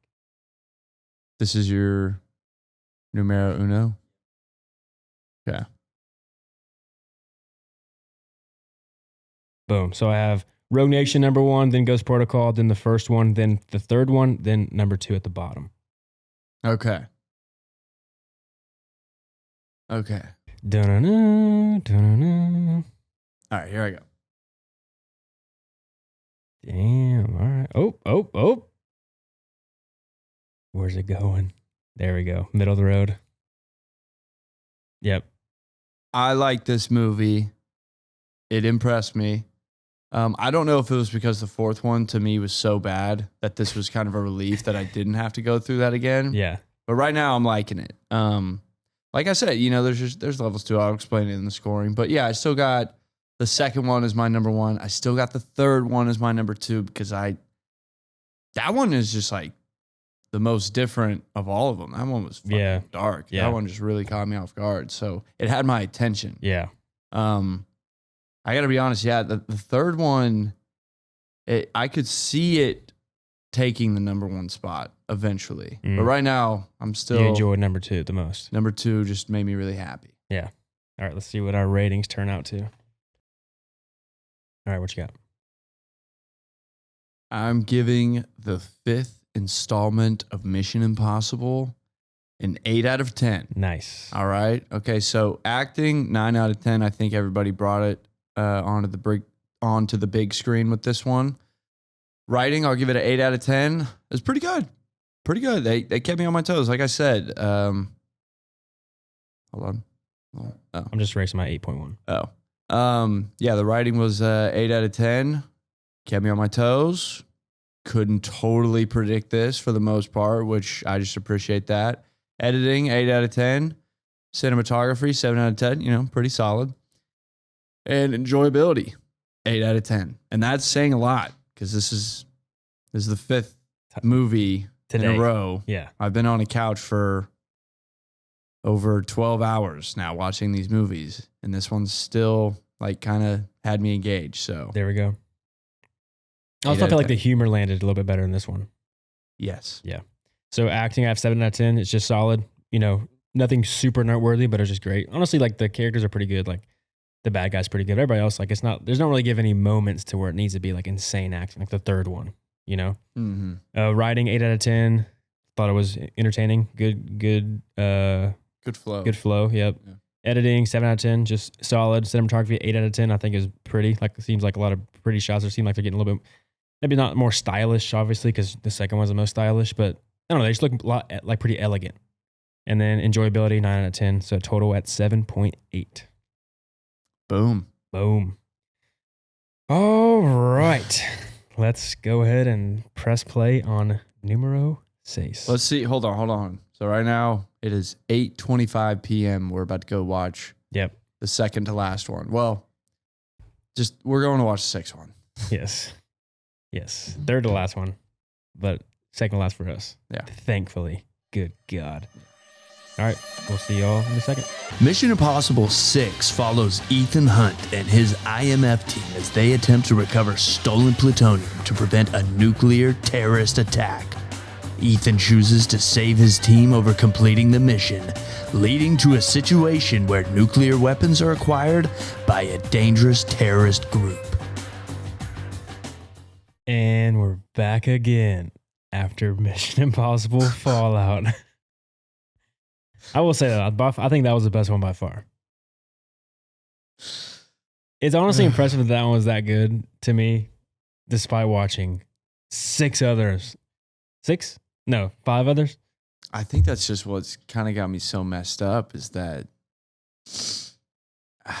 it's like I want it to end, but I don't know any other way of life anymore. Right now it's 11:10. 11:10 p.m. and we got a 3-hour one next. I've been sitting on that couch since 8 a.m. I've only gotten up to either piss or come in here. Or get some gummy worms. Been eating like dog shit today. Eating like dog shit. Yeah, dude. Like, I mean, this is a tough one. But that's kind of the sickest part is that that was a good movie. That was a great movie.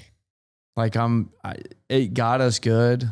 They're getting better. No, see, so this is what the thing about this one is that like Rogue Nation, that's when they started to learn that if you keep the audience in the dark a little bit and then reveal what you did, it's a little bit cooler because like you kind of see what they set up beforehand. And so this one like perfected that. Yeah. To where like they would set things up, but Ethan Hunt or whoever would act and trick us before we even knew what would happen. And we get revealed like, oh shit, he was acting that whole time. Like the opening scene, not the opening, but I guess the beginning with the CNN interview in the box. Oh yeah. Like the way that Ethan Hunt, like we wanted to fight the guy. It makes sense because we just saw that they nuked like 5 cities or something, whatever it was. It was, yeah. So they nuked 3 cities in the quote unquote, with the CNN interview. That's what you see on the news. I guess, they didn't actually do that. Huh? Okay. Wow. I just realized that they didn't actually nuke any cities. I didn't think about it after it's that okay, scene. bro. There's a lot going on.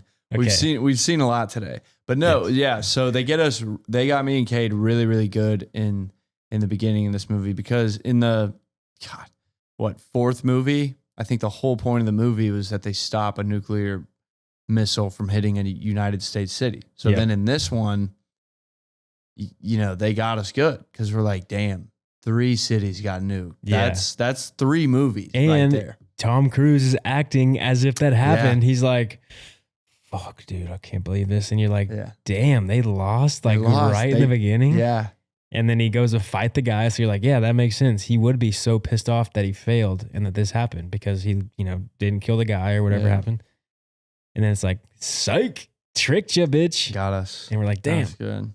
And then they had like a flashback too, whenever they're explaining to him he's about to do this mission where he has to extract lane. Yeah.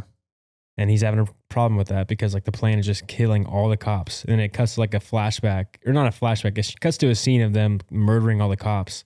Yeah, and it's complete silence. And you it's see just Ethan them mowing down all the cops. And you see Ethan in the back. You don't know it's him, but you can assume it's him because he's the only guy not shooting. So like, oh damn, there's Ethan just having to be a part of this criminal crew.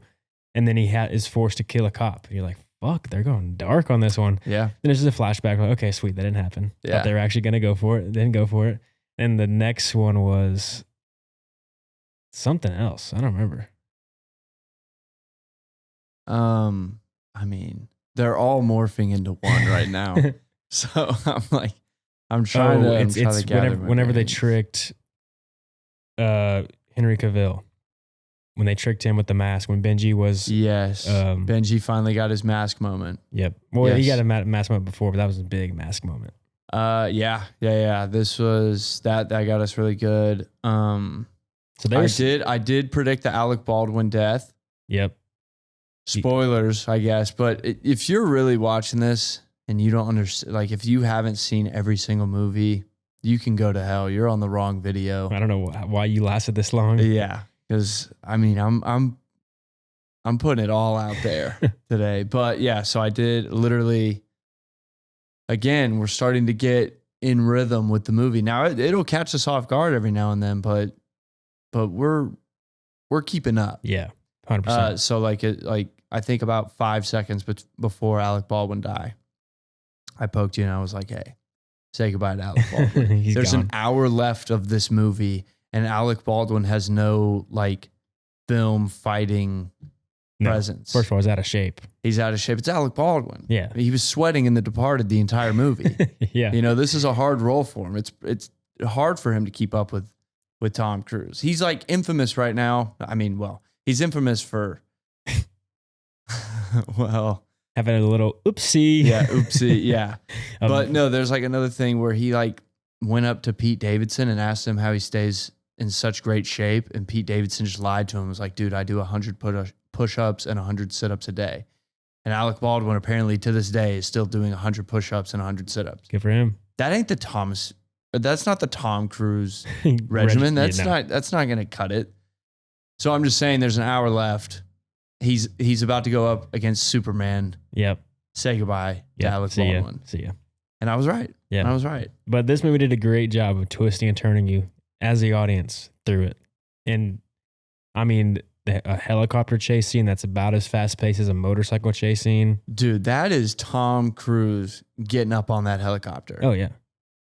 I mean, holy shit. I'm pretty sure they actually filmed them flying helicopters. Because the way they shot it. You could tell. Yeah. They were up in those helicopters. Because you could tell it wasn't like a cinema camera filming them because it looked a little bit, like it looked super crispy. So you know it's probably a smaller, newer camera that could fit into a helicopter. Yeah. So they were flying that shit around.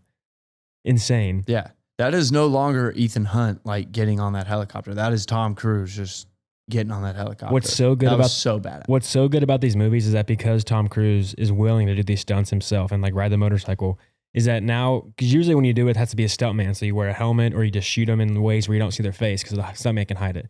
But in this movie, you get to watch Tom Cruise ride a motorcycle fast and act. Yes. So you can see Ethan Hunt like making faces and like fuck and like, yeah, because while he's riding a motorcycle, it's like you can't do that with anybody else but Tom Cruise in these movies, which makes it so incredible. I was thinking about that. I was like, damn, Tom Cruise never wears a helmet on these motorcycles. Now it's for what you're saying, but it's also to like show the crowd like, no, that's Tom Cruise on that fucking bike. Yeah.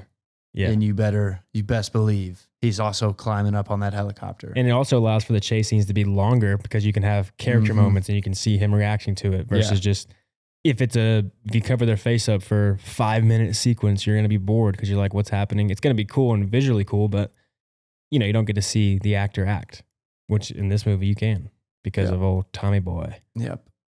It's really cool to see. It's really cool to see. It's a good film. Really was. Film. Yeah, I'm going this one. This one's going to the top. Okay.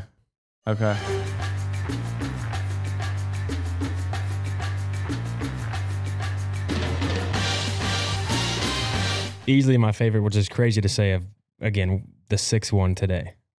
All right, where are you going? The bottom. All right. One down. Another one down. We're now in the middle of the road. Okay, we're going above the halfway point. Come on, come on. Move that fucking 2. Oh, there it is. Fallout number 1 for Gray. Yeah, that was a great overall movie. Insane. And I'm losing my fucking mind right now. Your beard looks like it.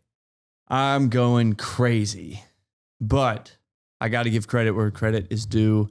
That was awesome. That was awesome. Yeah. Yeah, great ride the entire time. Yeah. It's almost like they know the audience now and they know what we expect to see from all of the other 5. So now it's like, no, let's switch it up on y'all. And again, I think they figured it out in Rogue Nation and they honed it in Fallout. I appreciate the dedication. Like it's just, I mean, the movies clearly like get better. I think the 4th one, they were trying to really figure out what they were going for. Yeah. But the 5th and 6th, they got it. They got it. And they understand like, no, we got to really shock the crowd here. Yeah. And they got me good, dude. They got me good. And this one's so good. I'm proud of Tom Cruise. Again, I think they just figured out in Rogue Nation and did it better this time because Rogue Nation had a little bit of like different, maybe it was Ghost Protocol. Shit, I don't remember. Anyway, I think it was Rogue Nation where they had like multiple different avenues trying to attack the problem. Like there's like 3 groups, I think, in Rogue Nation trying to stop Ethan or fight for whatever Ethan was going through. Hold on. Yes, because in Rogue Nation, he's being followed by like this detective. Yes. I mean, he's not really a detective, but he's kind of like a detective. Yeah, the guy in Russia. Because Kremlin loses in Rogue Nation, right? Yes. That's Rogue Nation. Or is that Ghost Protocol? No. Ghost Protocol. Hold on. No. Ghost. Shit. Here, hold on. Okay, Ghost Protocol is the Kremlin one. Really? Yeah, so Rogue Nation is... Okay, no, because Rogue Nation's obviously the guy. Fucking, what's the bad guy's name? I keep forgetting his name. Lane. Lane is Rogue Nation. Who's the bad guy? And Ghost Protocol was the brother. This is tough. Holy shit. We literally just watched them. I mean, dude, it's just turning into one long movie now. It's getting hard to like... Rogue Nation... The Syndicate, that's Lane. Oh, he was fighting against Elsa and this, yeah, whatever. Hopefully y'all know what the fuck we're talking about. We're getting delusional. Yeah. But anyway, so now in this one, they have so many different avenues of trying to like attack the problem. Like you have Rebecca Ferguson's character, Elsa. She's likes them. MI6. Yeah, but she's, wants to help Ethan. Is it MI6 or M16? MI6. Okay. M16 is a gun. Okay. It's MI6. It is MI6, yeah. Yeah, okay. But so you have her who's wanting to kill Lane, but they're trying to save him. And then you have Henry Cavill, who's the double agent coming in. So you have like all these different avenues trying to attack the problem, which makes it way more interesting because then you can have a bunch of twists and turns. Yes. So I wish I could articulate it better. Maybe if we'd space this out, but... I'm repeating a memory that I thought earlier today. We're sorry if we're butchering this at this point, but this is kind of where we're expecting y'all to come in. Yeah. Just, help in the comments section. It sucks the best one. We have the worst. I think we started out strong, but now we're starting to compare it to the other movies. And it's getting hard. And we just watched 6 movies in a row. Okay? It's getting tough. I'm glad they're getting better though. Yeah, I mean, thank God. Thank God. Yeah. Like Fast and Furious, where it's just like shit show. Exactly. See, like you could tell Tom Cruise was like, no, we are not going to make this a franchise just for like money grabbing. Yeah, he wants to do some cool shit. Yeah, I'm going to do the craziest, coolest stunts ever. And I expect the story to like catch people off guard. Like this is not going to be like a typical spy movie. Like, I mean, it is. Right. It is. No, like you get the same aspects, but they put a lot of original thoughts into this, so I really appreciate that. Yep. He could have settled for the money. And that's true because of who Tom Cruise is. thinking to Top Gun. He said, I would never make a sequel unless it was worthy. And he made Top Gun Maverick, and it was a fucking great movie. Yeah. It was not a shitty sequel Very for good money. point. It was a fucking great movie. Yeah. I love that Tom Cruise, like who he is as a person, you can see it in the writing. Like you get to hear, it's like Tom Cruise writes a lot of the dialogue or even the monologue, you know, just like all the, like I still say Alec Baldwin's character is still apologizing to Tom Cruise this movie for all the bad things that he said last movie. But then at the end, like bringing back his dead wife, alive wife, dead wife, alive wife. Right. What's her name? Jules. Jules. Is it Jules? Yeah. Yeah. Julie or something. Jules. He calls her Jules. Okay. Jules is like telling him while he's in the hospital bed, he's trying to apologize, say, I'm sorry I put you in this situation.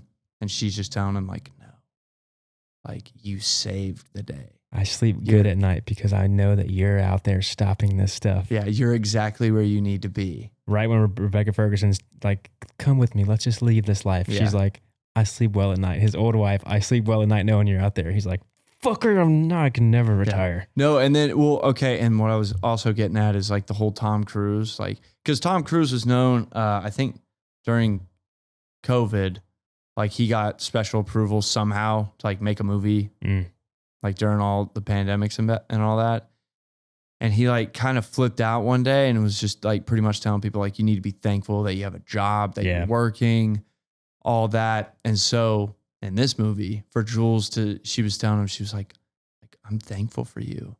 I live a great life because of you, because of everything you've done for me. He's subtweeting all of his set workers or whatever. Yeah. That's Tom being like, I bring the best out of everything I do. Subtweeting the film crew. If you're involved with me in any way, if you ever get the chance to work with Tom Cruise, your life is better. Yeah. So that's his way of like kind of like throwing that in there. And this one's also great because it's awesome spy stuff, but it also has that whole arc with his wife where you finally get a completion of that story. The thing that's been hinting at the last 2 movies now, you kind of get a little bow on the end of it, and they use it in the story to make the ending a lot better, where it's like, oh shit, they've been setting this up from the beginning where like she's going to be here because they paid her to have this medical facility, and that's why, you know, they're going to kill his wife and this whole thing. So it just kind of wraps up nicely, which is just great to see. So that's why it's definitely number 1 for me. Well, we'll see if she's in the next movie. I don't see her on the poster, but I do see the White Widow. Is she? Oh yeah, I do. We got 2 new faces in it. Got a samurai lady. Is that Carter? Is that Agent Carter? We're going to find out. Who the fuck is Agent Carter? That's the black girl that he was with. Which one do you think that is? This one. No. No? No. You sure? That looks like her, bro. All right. Ain't no way. I think you're just losing your mind. Maybe. All right. I think you just miss her. I do. All right, let's rate it. What you got? This one gets a 9 out of 10 for me. Nice. Yeah. Acting, 9 out of 10. Yep. Everybody brings it. Yep. Writing, 10 out of 10. I think they I think they had a plan for this movie.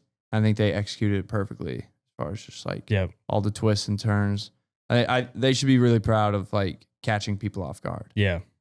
Editing, 9 out of 10. I love that. I thought it was like perfectly paced. I love kind of like what you're saying, like the fact that Tom Cruise is getting to do all of these stunts.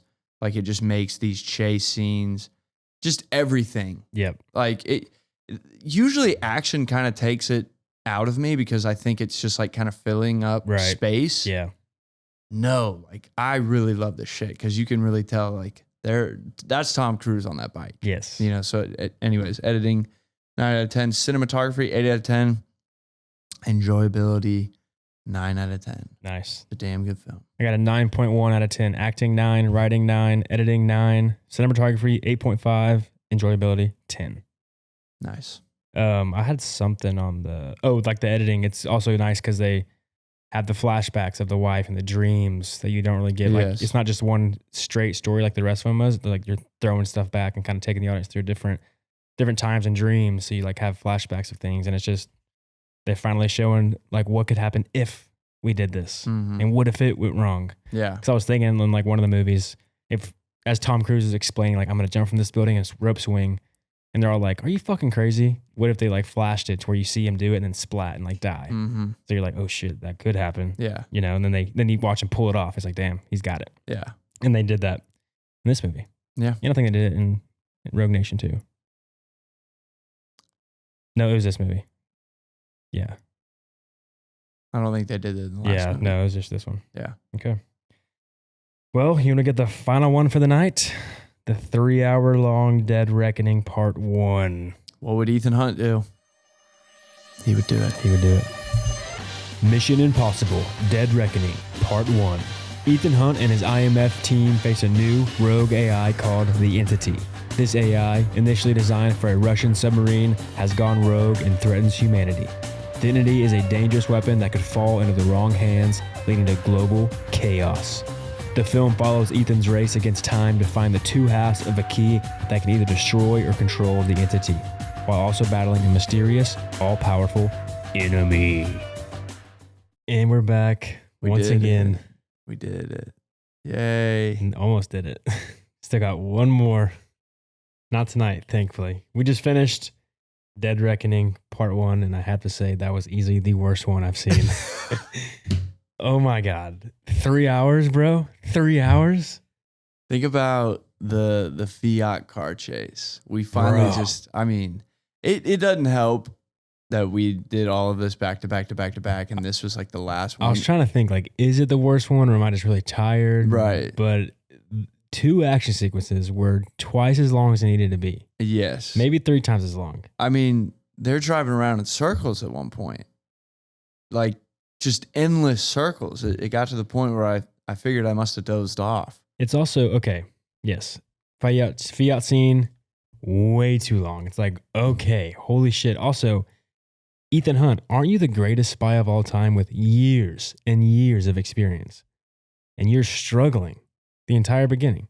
Actually, the whole movie is just taking L's. I get that, like, the Entity is a villain. No, I'm talking about his ability. I'm talking about driving the car. I'm talking about picking a lock. I'm talking about fighting people. He's getting his ass whooped all movie. It's like, bro, you are the GOAT. What are you doing? He's tired, man. Motherfucker better die in his 8th movie. He's tired, bro. How could you not be tired? Bro. All he does is run and fight. You never even see the guy eat. Nope, never. Saw him sleep once. Last movie. I mean, he was testing us there. And then the train scene. I mean, how many fucking train cars did they climb through? Like, it would fall and then same thing, fall, same thing 3 times in a row, maybe 4 times in a row. And it's like, okay, we get it. Like, okay. We are some grumpy old men right now. Yeah, I'm grumpy. I'm tired. No, I mean, here's the thing with that, with the Fiat car scene, it went on for so long, but then just the ending of it all, I didn't really feel like much got accomplished. Nope. They chased the key for 3 fucking hours. That could have been one movie. That does not need to be a part 1, part 2. That's money. They're doing that for the money. I mean, what can I say? I still got to see part 2, so I don't have an opinion on that, but I got an opinion on part 1. Part 2 could save itself. Oh my God. So train singing. And then also I have a problem with Grace, the new girl, I guess, love interest type character. She's not a love interest. That's like, it's like his little sister all over again. Maybe. And yeah, there's not really much. There wasn't much. He's taking a mentorship role with that. Yeah, you're right. There wasn't much any sexual tension. I think Tom Cruise understands, like, he can't be doing that anymore. He's pretty tasteful in these Mission Impossible movies. Like, his love interest was Rebecca Ferguson, a girl of his age. You know, it wasn't he's he's in his 60s now. It wasn't like the 20-year-old Ukrainian. You can't go out like that from the first movie. But so she's not like a spy, right? I think he's attracted to the spies. Yes, but so she's not trustworthy the entire movie. Never, it's not ending, sure, but like most of the movie when she's doing it, he's a thief. And she keeps betraying him, but he for some reason loves her and wants to keep bringing her back and wants to protect her. And he like thinks about her in a flashback. I gotta protect Grace. Like, what has she done for you? You've known her for 1 second and she's done nothing but betray you. And she's actually going to just steal the money and leave before her conscience kick back in. Maybe that gets wrapped up in the second half. I don't know. Yeah, because they gave us a little backstory out of nowhere. See, what's funny here is that they almost like redid. So, see, they went on the path. They figured it out and they're like, we got the formula, and then try to do it again. And it just did not work because literally the story was complete. This should have been the last movie. Fallout should have been the last movie. Everything got completed from the beginning to the end, completion. And then I guess not. 3 is when the wife comes into play. Yeah. First 2, fun. Third one, storyline kicks in with the wife. Finish it here in the sixth one. Sixth, yes. And so then now they have to do a fresh new story. It's like, we got to have another backstory. Yeah, just out of nowhere. I mean, yeah, I didn't appreciate that in my tired state. No. I didn't appreciate. Yeah, I thought we had it all figured out. It really felt like that seemed like it'd be a thing in Hollywood nowadays, to where the movies they release in the theaters have to be 3 hours. It's like Oppenheimer was a big success. We got to make it 3 hours. There's so many other movies that are 3 hours just because when you go to the movie theater, you want it to be like a full experience where it's like a 3 hour thing you sit through and enjoy some cool, full, complete story. I guess it's just tough for me, like with an action movie, for making it 3 hours long. Yeah, this one, it seemed like they just drew it out to be 3 hours just because. Like, it's the same amount of scenes. Like, the same things happen, just like, literally, it's half of a Mission Impossible movie drawn out in 3 hours. Yes. I know. I was there. It's insane. I was there. It's insane. Yeah, dude, not a fan. I was pretty pissed. I was pretty pissed. Yeah. After the Fiat scene, I mean, the fact that we finally looked at each other, we're like, yo, what the fuck is going on? I was getting annoyed. I'm like, all right. And then the train sequence, I literally was like shaking my head, like, again, another fucking train they're climbing up. We get it. Oh boy. Why did this not be the end? Yeah. Did somebody say impossible?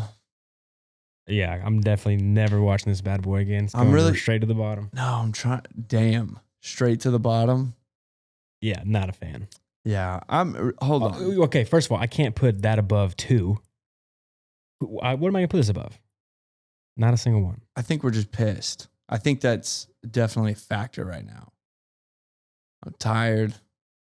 Yeah, it's 2:16 a.m. right now. Yeah, it was really drawn out. Hold on. No, hold on. Here's a Mission Impossible. Why don't we say some good things about it? There's got to be some good things. Honestly, Agent Carter, the girl, Grace, pretty good actor. I guess, dude. Yeah, she's good. You know, that's no. I can think of something better, I'm sure. Also, this is the only movie where the eye color doesn't change. She's the only person that the eye color didn't change when she wore the mask. Yeah. And how did her brother not? Because they both have very distinct eyes. Blue and brown. No, hers are like glowy red. I think they put her some contacts in. Just like opposite of blue. Yes. That's what I'm getting at. Yes. Super Just bright, light stupid blue. brother. Yeah. Going from like bright red to bright blue, complete opposites. I pointed out, I was like, dude, her eye color. Thinking that would play a role, but it didn't. They just missed that in post. That was just for the audience to be able to distinguish. Even though we've seen 5 others or 6 others, so we know how the masks work. We can follow. Okay, yep, that's a whatever. That's a mask person. You know what? Given the fact that I am just tired, I think I do appreciate the style of the movie as far as like it just kind of, honestly, it kind of reminded me of Batman Forever. Val Kilmer's Batman. I don't know if you know what I'm referencing at all, but no. It's like the club scenes and that kind of thing. Yeah, it was definitely like a fever dream. Yeah. And I think a fresh me would appreciate that. But me right now, pretty pissed. Especially coming off of Fallout. No, we just had our number 1 after a long day. And then we watched this one. All right. Just again, didn't have to be. It just did not have to be 3 hours. 3 hours. It's 2:40, so it wasn't full 3 hours. But fucking close enough. Yeah. Did not need that. Yeah, didn't like it. I can tell. All All right. Where are you putting it? I mean, for the sake of the mood right now, because we can change this after we watch the last movie, right? Sure. I mean, you can change it whenever you want. Bottom. Gary went to the bottom. I'm pissed. All right, I'm not happy. What are you going to rate this thing? Let's see what this comes out to. All right, what you got on this thing? I'm giving it a 5.6 out of 10. Damn, I have a 5.6 too. Nice. Acting, 8 out of 10. All right. Yeah, we get it. Everybody brings it to the screen now. Writing, go fuck yourself. 5 out of 10. Editing, go fuck yourself. 4 out of 10. Cinematography, you know what? Look kind of nice. Yeah, Look pretty. Look good. Pretty. 7 out of 10. Yep, there we go. Enjoyability, yeah, 4 out of 10. I mean, Yeah. just caught me at a bad time. I'm pretty same. Acting, 7 out of 10. It's just solid. Writing, 5 out of 10. Mid. Editing is fine. It's just the story, and they should have cut so many things. Yes. That's the thing. Yes. They drew it out. So mid, Yes. 5 out of 10. I mean, there's no like bad editing. It's just they should have cut shit. Cinematography, 7 out of 10. Again, they know how to shoot them. They know how to shoot a mission possible. And enjoyability, 4 out of 10. Nice. For 5.6. I feel like that's me being generous right now. Yeah, because it seemed like they're also like trying to like, I don't know. It's like at the end of the series. Okay, here we go. At the end of the series, after we just seen Fallout, we don't want to get new characters. Let's watch the guys do some crazy shit again. Yeah. We don't need to. Let's see the crew. We know the crew. We love the crew. Let's see them go. We don't need some new characters. Maybe like one other crew teammate, but I don't know. Too much on the new stuff. Too many new characters. Also bringing back characters we don't really care about, like the White Widow. I mean, she's all right. She was all right in the other movies. It's like she's not like core character that's like favorite. Like, let's bring back the White Widow. Oh shit, she's back. You know? I feel like we just got bullet trained like for that second half. Yeah. But like not. Yeah. I'm tired of it. Yeah. My biggest annoyance is what we were saying earlier, how drawn out it was, and also just how Ethan Hunt was just not kicking ass. Yeah. No, my biggest annoyance is that like if you're wrapping up an incredible, this is awesome. These Mission Impossible movies. I like them. I'm happy. In a way, I'm happy we did this. Not right now particularly, but overall it was You're fun. glad you've seen them all. Yeah. But like when you got the second to last movie, what are we doing? Creating a new origin story. Yeah. What Never are we before doing? seen, never before heard. No hints. No, yeah, nothing. I mean, Nothing. I thought bringing back the wife for the 5th and 6th movie, I thought that was pretty genius. Yep. I like that they were just like, no, we need to go like wrap that up. Yeah, we like never fully explained it. And they did a really good job with that. But this, I'm just like, whoa, hold on, I'm not ready. What are we talking about? Also, like, yeah, we never found out what the backstory was either in this part 1. And it's like, why do we care? They Why better, do we they better make me care in the second part. Yeah, it's like, why do we care about the backstory? It's just we know some girl died. Okay. Gabriel killed him for some reason. Okay. They also introduced the fact that like when you join the IMF, it's Mhm. because like you were a criminal. Yeah. I like that. That's cool. Yeah. No, there were some cool things. I feel like they learned. could have had that figured out like a few movies ago, where that made Yeah. more sense.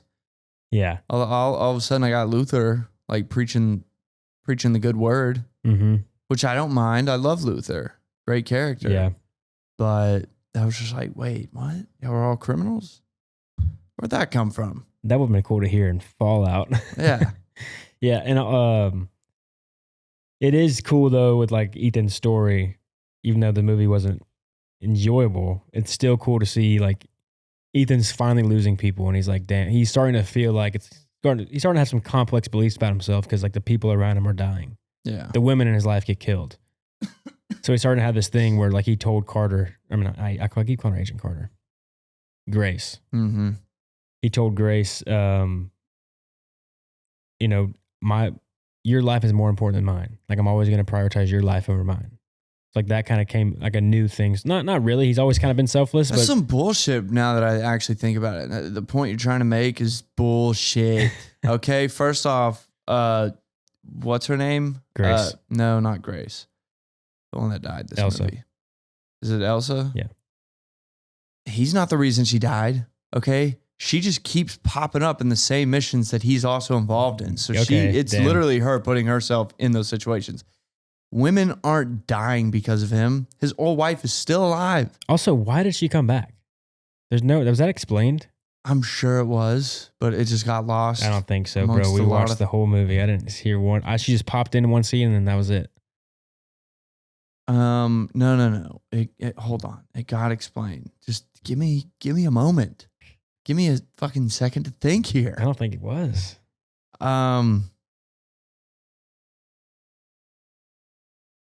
Yeah. No. MI6 was trying to get their hands on the key, and because she was disavowed, yeah, all of her former like agent friends realized that MI6 was just, a power hungry country, and they were just trying to get their hands on the key, but they were like, no, we don't need Great Britain taking control again, because that always just ends badly. But was she talking about that while she's there now, or is that why she was? That's why she got the key beforehand. That's why she got the key the first time. You got me there. Yeah, I don't know. I guess maybe in a way, theoretically, she was thinking like, no, if I have the key, the only person I would ever want on the planet to have this key is Ethan Hunt. And I'll let him find me. Right. Then I'm saying, why does she return to the crew after she was killed? Air quote. Because she wants to take care of Ethan Hunt. She loves him. Yeah. She loves him. She's addicted to the game. Yeah. But he did not get her killed. No. She keeps coming back. So that's just a lie. Yeah, good point. Good point. Yeah. I didn't like that being the theme of the movie, now that I think about it. Yeah, it doesn't make sense now that you mentioned that. There's really not. I mean, Alec Baldwin. Come on. It was really the women in his life that get killed, because they keep flashing back to that girl. Mission Impossible 2. She didn't die.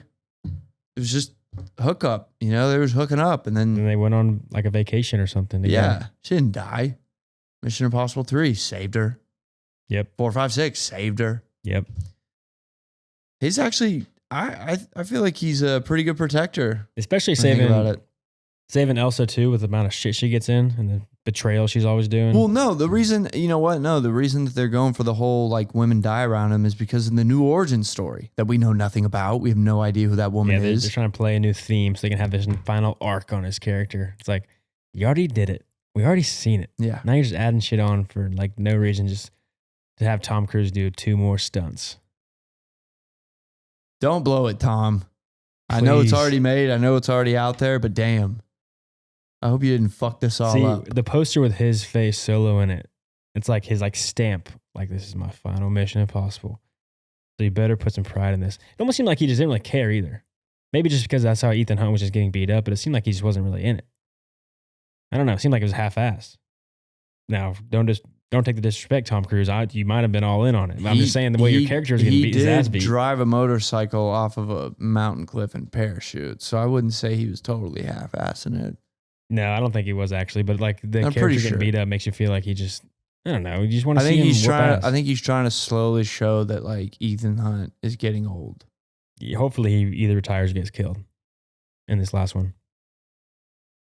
I'd like to see him retire. Well, it's Mission Impossible, happy ending. He's going to retire.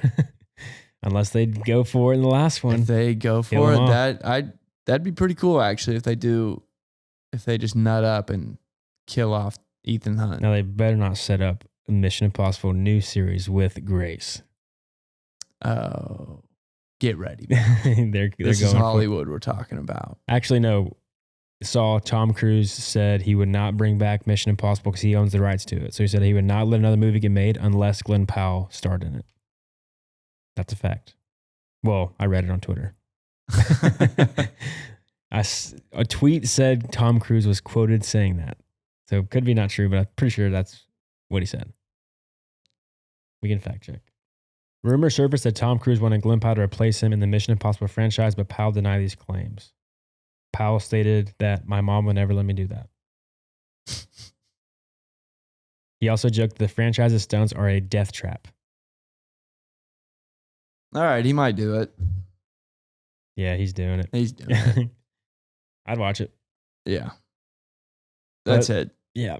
I'm tapped. All right, you want to go pretend like we're about to watch Dead Reckoning Part 2? Yeah, dude. Let's go watch it. Mission Impossible: The Final Reckoning. Ethan Hunt and his IMF team confront the entity, a sentient AI. Sentient. Fuck, can't read. A sentient AI, which threatens humanity with nuclear war. Dun-dun. Ethan must decide whether to destroy the AI, potentially destroying cyberspace, or allow world governments to control it. And we're back from Mission Impossible Dead Reckoning Part 2. The Final Reckoning. In the theaters.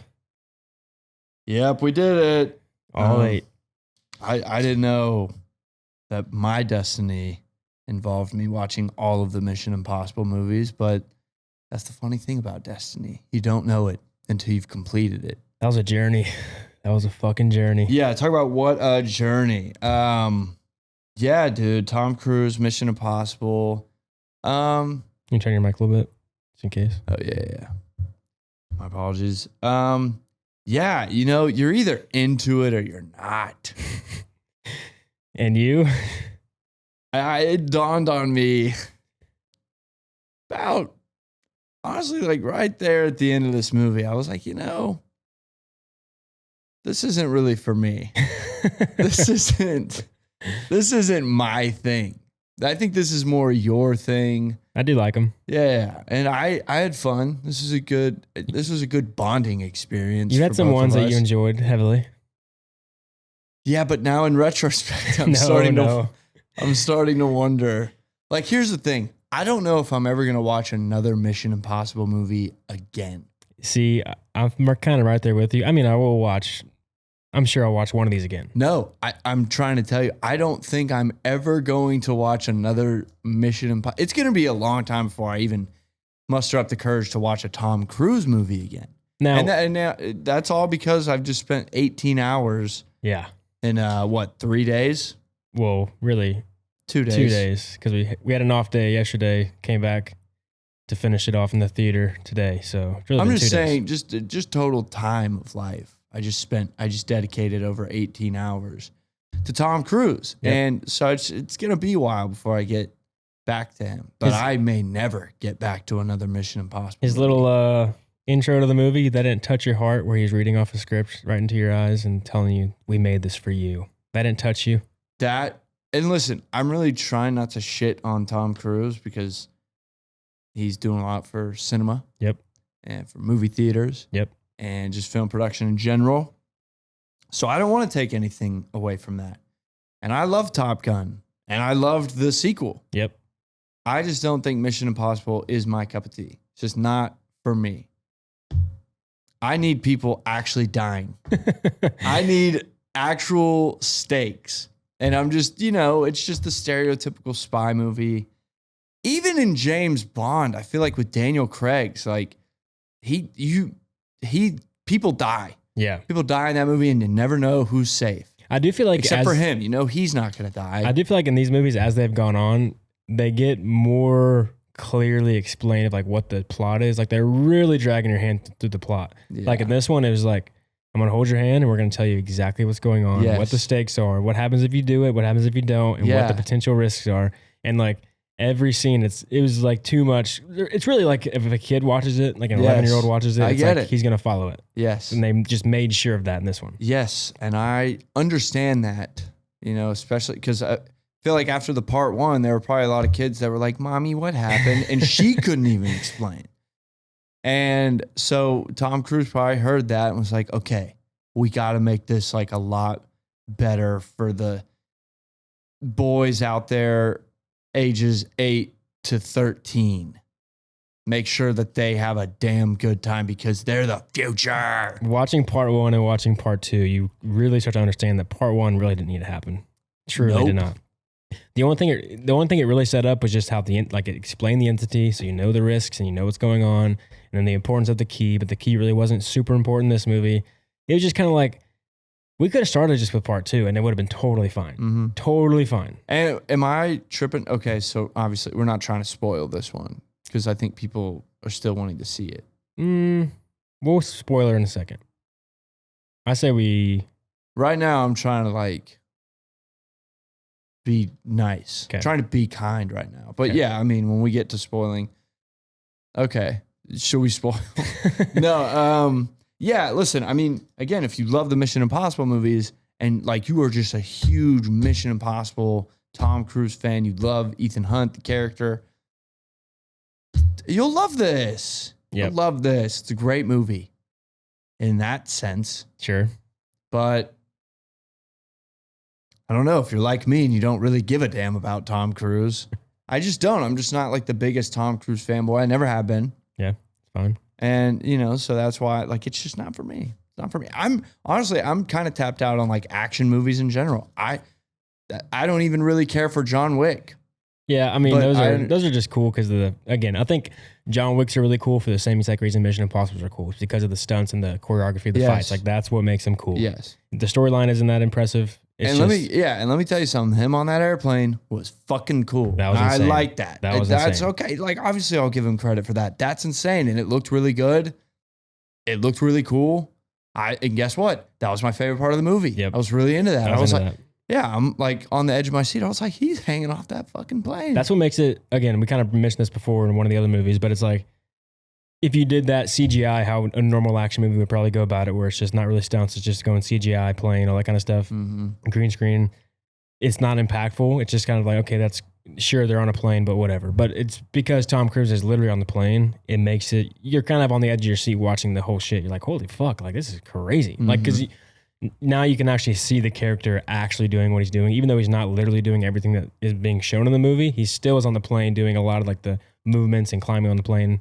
Of course, it's safety, but because you do know that a real human is really strapped to that plane, it just makes the characters in that scene way more believable. So it's kind of like, holy fuck.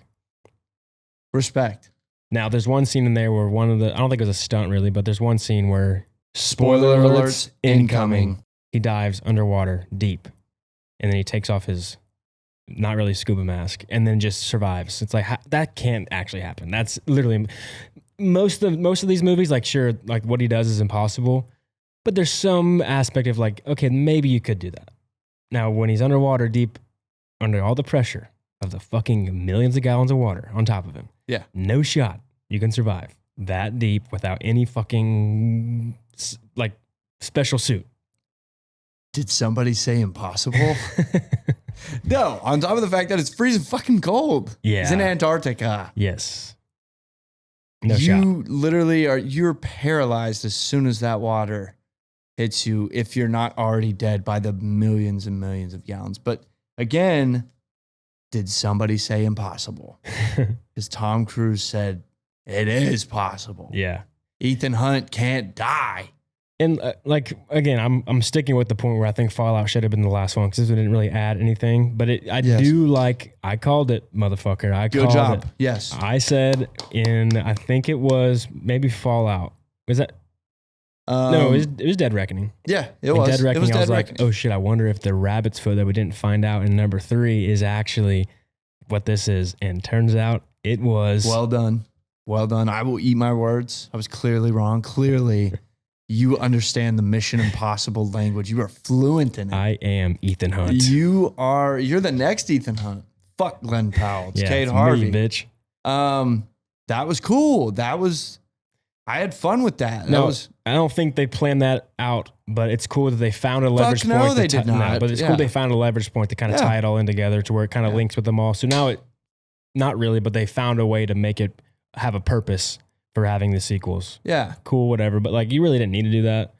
It's whatever, but It's nice that they tied something up. Whereas in the part 1, in the 7th movie of Mission Impossible, they introduce us to this new type of origin story for Ethan Hunt, where it looks like he's framed for the murder of, like, I guess his girlfriend.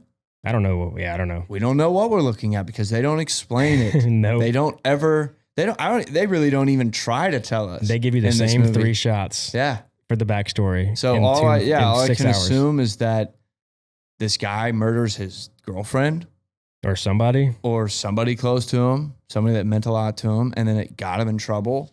And, then he was faced with the choice, which was also introduced as like the origin of the IMF, which I don't care. I mean, I don't think that's a bad move Yeah. to like explain like, oh, they all had the choice of either being in prison or cool. All right. Whatever. Like, so like they're literally indebted to this. That's why like they keep coming. That's why Ethan Hunt keeps coming back. Yeah. Because he really doesn't have a choice. You can't, there's a reason why he can't retire. But the origin story, on top of the fact that Gabriel was badass last movie, Yeah. super serious. Super- Elusive kind of a. Yes, like very cool. You're kind of wondering, like, damn, is he a robot? Is he human? This movie, he turns into like Eric Cartman. No, I won. Tell me I won. Yeah. Text me if you can. Ethan. Just like that kind of thing. And it was like, what the fuck? Why is he all of a sudden like being the fact that he's like Ethan Hunt? Tell me I win. Yeah. Please tell me I win. You know? So there's obviously things that I didn't like about this movie. Yeah. Let me try to think about some things that I did like. One thing I did like, some pretty powerful moments I thought, was just because the entire series, the U.S. government's very much against the IMF and against Ethan Hunt. They don't really trust him because he's not following orders. He's just like, we're going to send this guy off on a fucking secret mission to save the world and we don't have any control over what's going to happen. No. So it was a cool moment when the president is like, take him away, like put him in jail or whatever, and then like lock him up. And then she ends up being on his side. Was like, you need to do it. So that's kind of a cool moment where like the biggest antagonist of Ethan Hunt's missions ends up having to trust him. That was a pretty powerful moment. It's kind of cool seeing like the powerful people of this Mission Impossible world step in. Like, okay, Ethan, you got to do it. Yeah, because we have no other option. So I did like seeing that where she's like kind of trusting him, and it's like, all right, here we're gonna ship you off on the U.S. plane. You're not going covert. U.S. is taking you to the ship, and we're gonna see what you can do. So I did like that. That was a cool way to change up how he gets his missions a little bit. Yeah. That was very touching. But then, and you know what? I guess it was nice. It was like, of course she needs to side with Ethan Hunt. He keeps saving the world. Yeah. So he's the one that literally always figures it out. But then at the end, when she's like hugging her son, so really what I'm getting at is that like, I really don't give a fuck about the president. So I really don't care to like spend all that time on her, like hugging her son who's in the military. Yeah. Because I don't give a damn about her. Same thing with Nick Offerman's character. Yeah. Who didn't really play that big of a role in the movie. I thought he was going to take the gun to set up and then like force the president to press the button. Yes. Like I thought that was what the play was going to be. Maybe they knew we were going to think that. So they switched it up on us to have him be the good guy. But yeah. So then he's the good guy, but he also takes a bullet and dies. And they spend a pretty decent amount of time on him, giving him a sad death. I was like, I don't give a damn. Yeah. He just showed up this movie. Right. So like, I have no time. Luther, that one hurt. Yeah. I was sad to see Luther go. I was happy that they made the decision. Right. That like, okay, god damn, like somebody's got to die. Kill one of these core members, please. Yeah. Like we got to give Ethan Hunt like a little bit of pain. Yeah, his wife is safe. Yeah, just for the sake of storytelling. Like this guy has saved the planet,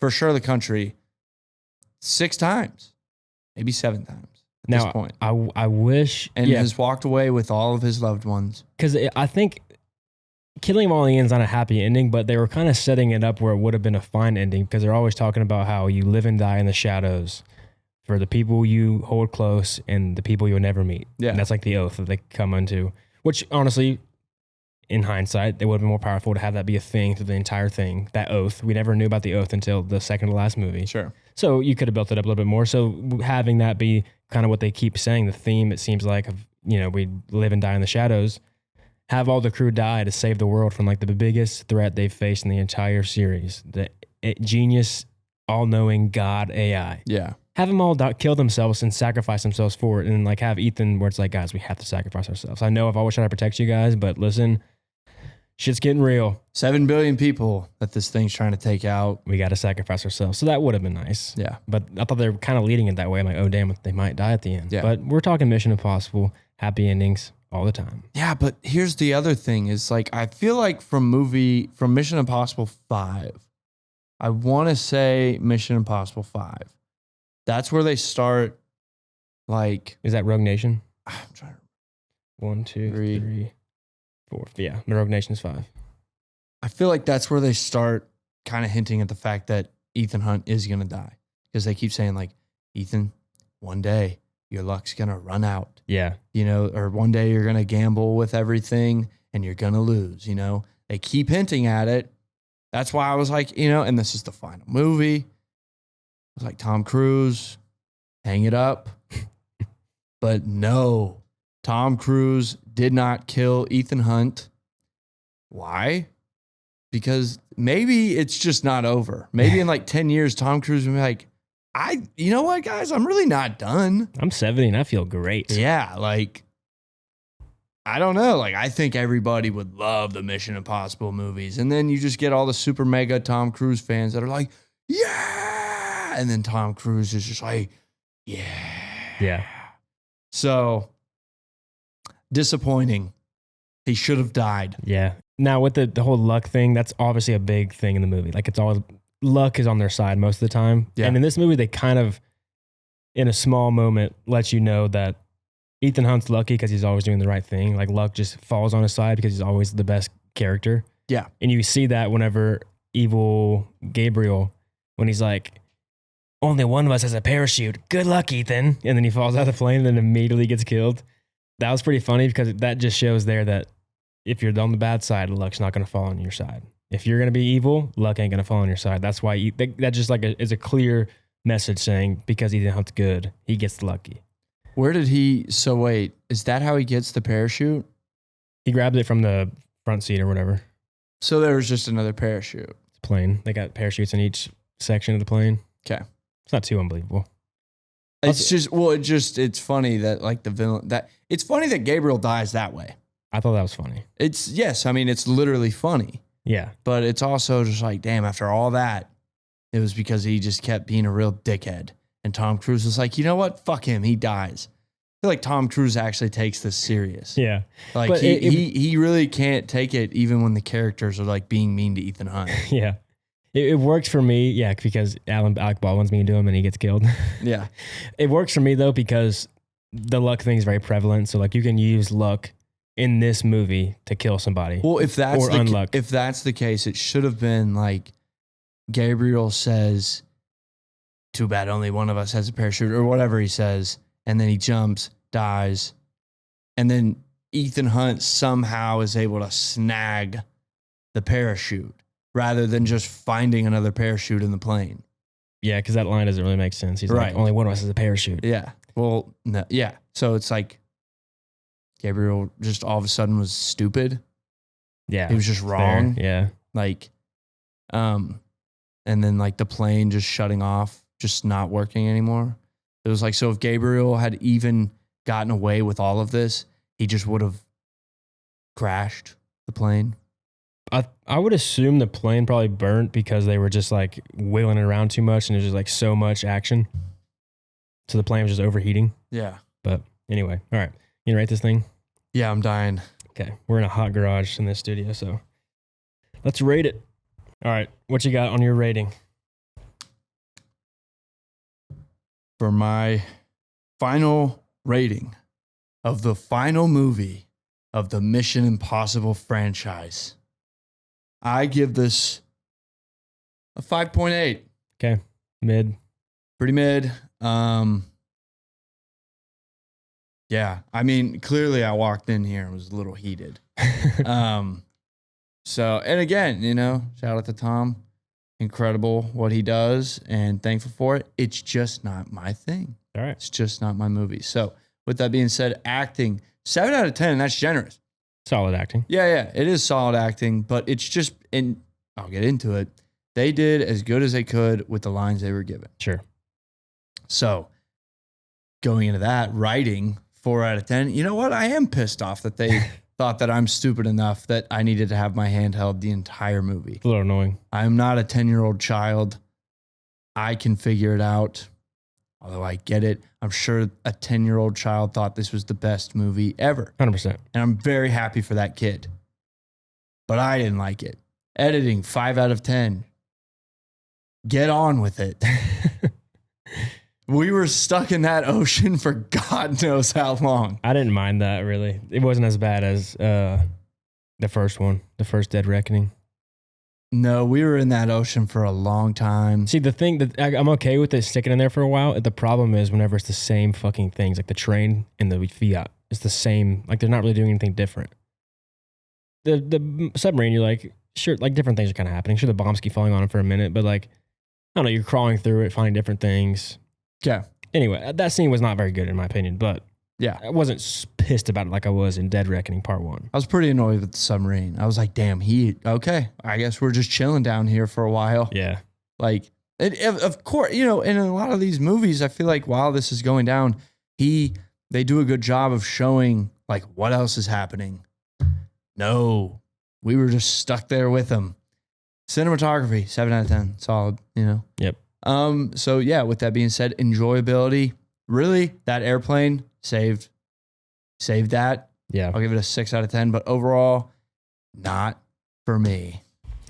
I have a 6.4 out of 10, acting 7, solid with Gray there. Writing 5 is pretty mid. The hand holding is pretty annoying. It's just not, like Fallout's not a handhold movie. That's why it got such a high score from us, which is just a better movie. Just trust the audience to know what's going on. Yeah. Editing 7 out of 10. Thought it was just solid editing. Nothing. I definitely enjoyed it more than Dead Reckoning Part 1. Cinematography 7 out of 10, solid. Enjoyability, give it a 6 out of 10. It was all right. It wasn't crazy. Okay. So Okay. it was above mid. It wasn't just like bullshit. I was pretty entertained the entire time. Okay. Like I was with the story, even though it was hand holding. Like the storytelling wasn't as good, but I was entertained by the spectacle of the stunts and like seeing what was happening. It was cool. It was fine. 6 out of 10. Okay. So 6.4 total, which is where I'm going to put this bad boy on our list. I'm going to go ahead and drop it. I'm going to go 3 up from the bottom, which put mine at Fallout number 1, Rogue Nation number 2, Ghost Protocol number 3. The first one at number 4, number 5 is 3. Then below that goes Final Reckoning, then 2, then Dead Reckoning Part 1. Where's Gray gonna go? Gray goes second from the bottom. So Gray's order is Fallout number 2, number 3, Rogue Nation number 1, then Ghost Protocol, then Final Reckoning Part 2, then Dead Reckoning Part 1 at the bottom. You did good, Tom. For those that love this shit. And you know what? He had some really good gems in there. He had some hits. Yeah. So good job. It's an overall fun series. All right, but that was fun, strenuous 18 hours of movie watching. We did it. And we encourage you to do the same thing. Watch them all in one day. Do it, coward. Do the impossible. Did somebody say impossible? Well, all right, that's a wrap on the Mission Impossible series. You have a final statement on this series? Really, I mean, the only way to really wrap this up is to just go on like a 5-minute monologue for Ethan Hunt. But I do not share those feelings. I think it is hilarious that like he brought a character back from the first movie, the one that he like when he hacks and he like leaves the knife or whatever. He just had to make sure that he came back and was like, no, I thank God for you, Ethan Hunt. Yeah. If it wasn't for you, I wouldn't have been moved to Antarctica and met the love of my life. Yeah. You literally are the best thing that ever happened to me. Yeah, it's funny because like all the bad things that have happened to Ethan or other people, it's like, no, actually, Ethan, you actually did a good thing. Like with Jeremy Renner's character. Yeah. When he like thought he killed his wife, he's like, no, actually, it's fine. I actually saved her and I wanted to do this. So you're clear. It's like, oh, fucking sweet. That is funny how they do that. Just they always give him. They got to end it happy. There's no bad things that happen. Yeah. Even in the darkest movie, nothing bad happens. Even Luther, in his final words, essentially, Yeah. like he is the one. He was like, I died but I die for you. That's how I know I'm happy with what's happening, because you are the greatest thing to ever happen to me, Ethan Hunt, and you are my friend. And these are my dying words. I didn't even have a family, but I didn't need one because I had friends. And more importantly, I had you as a friend. And with that, we're out.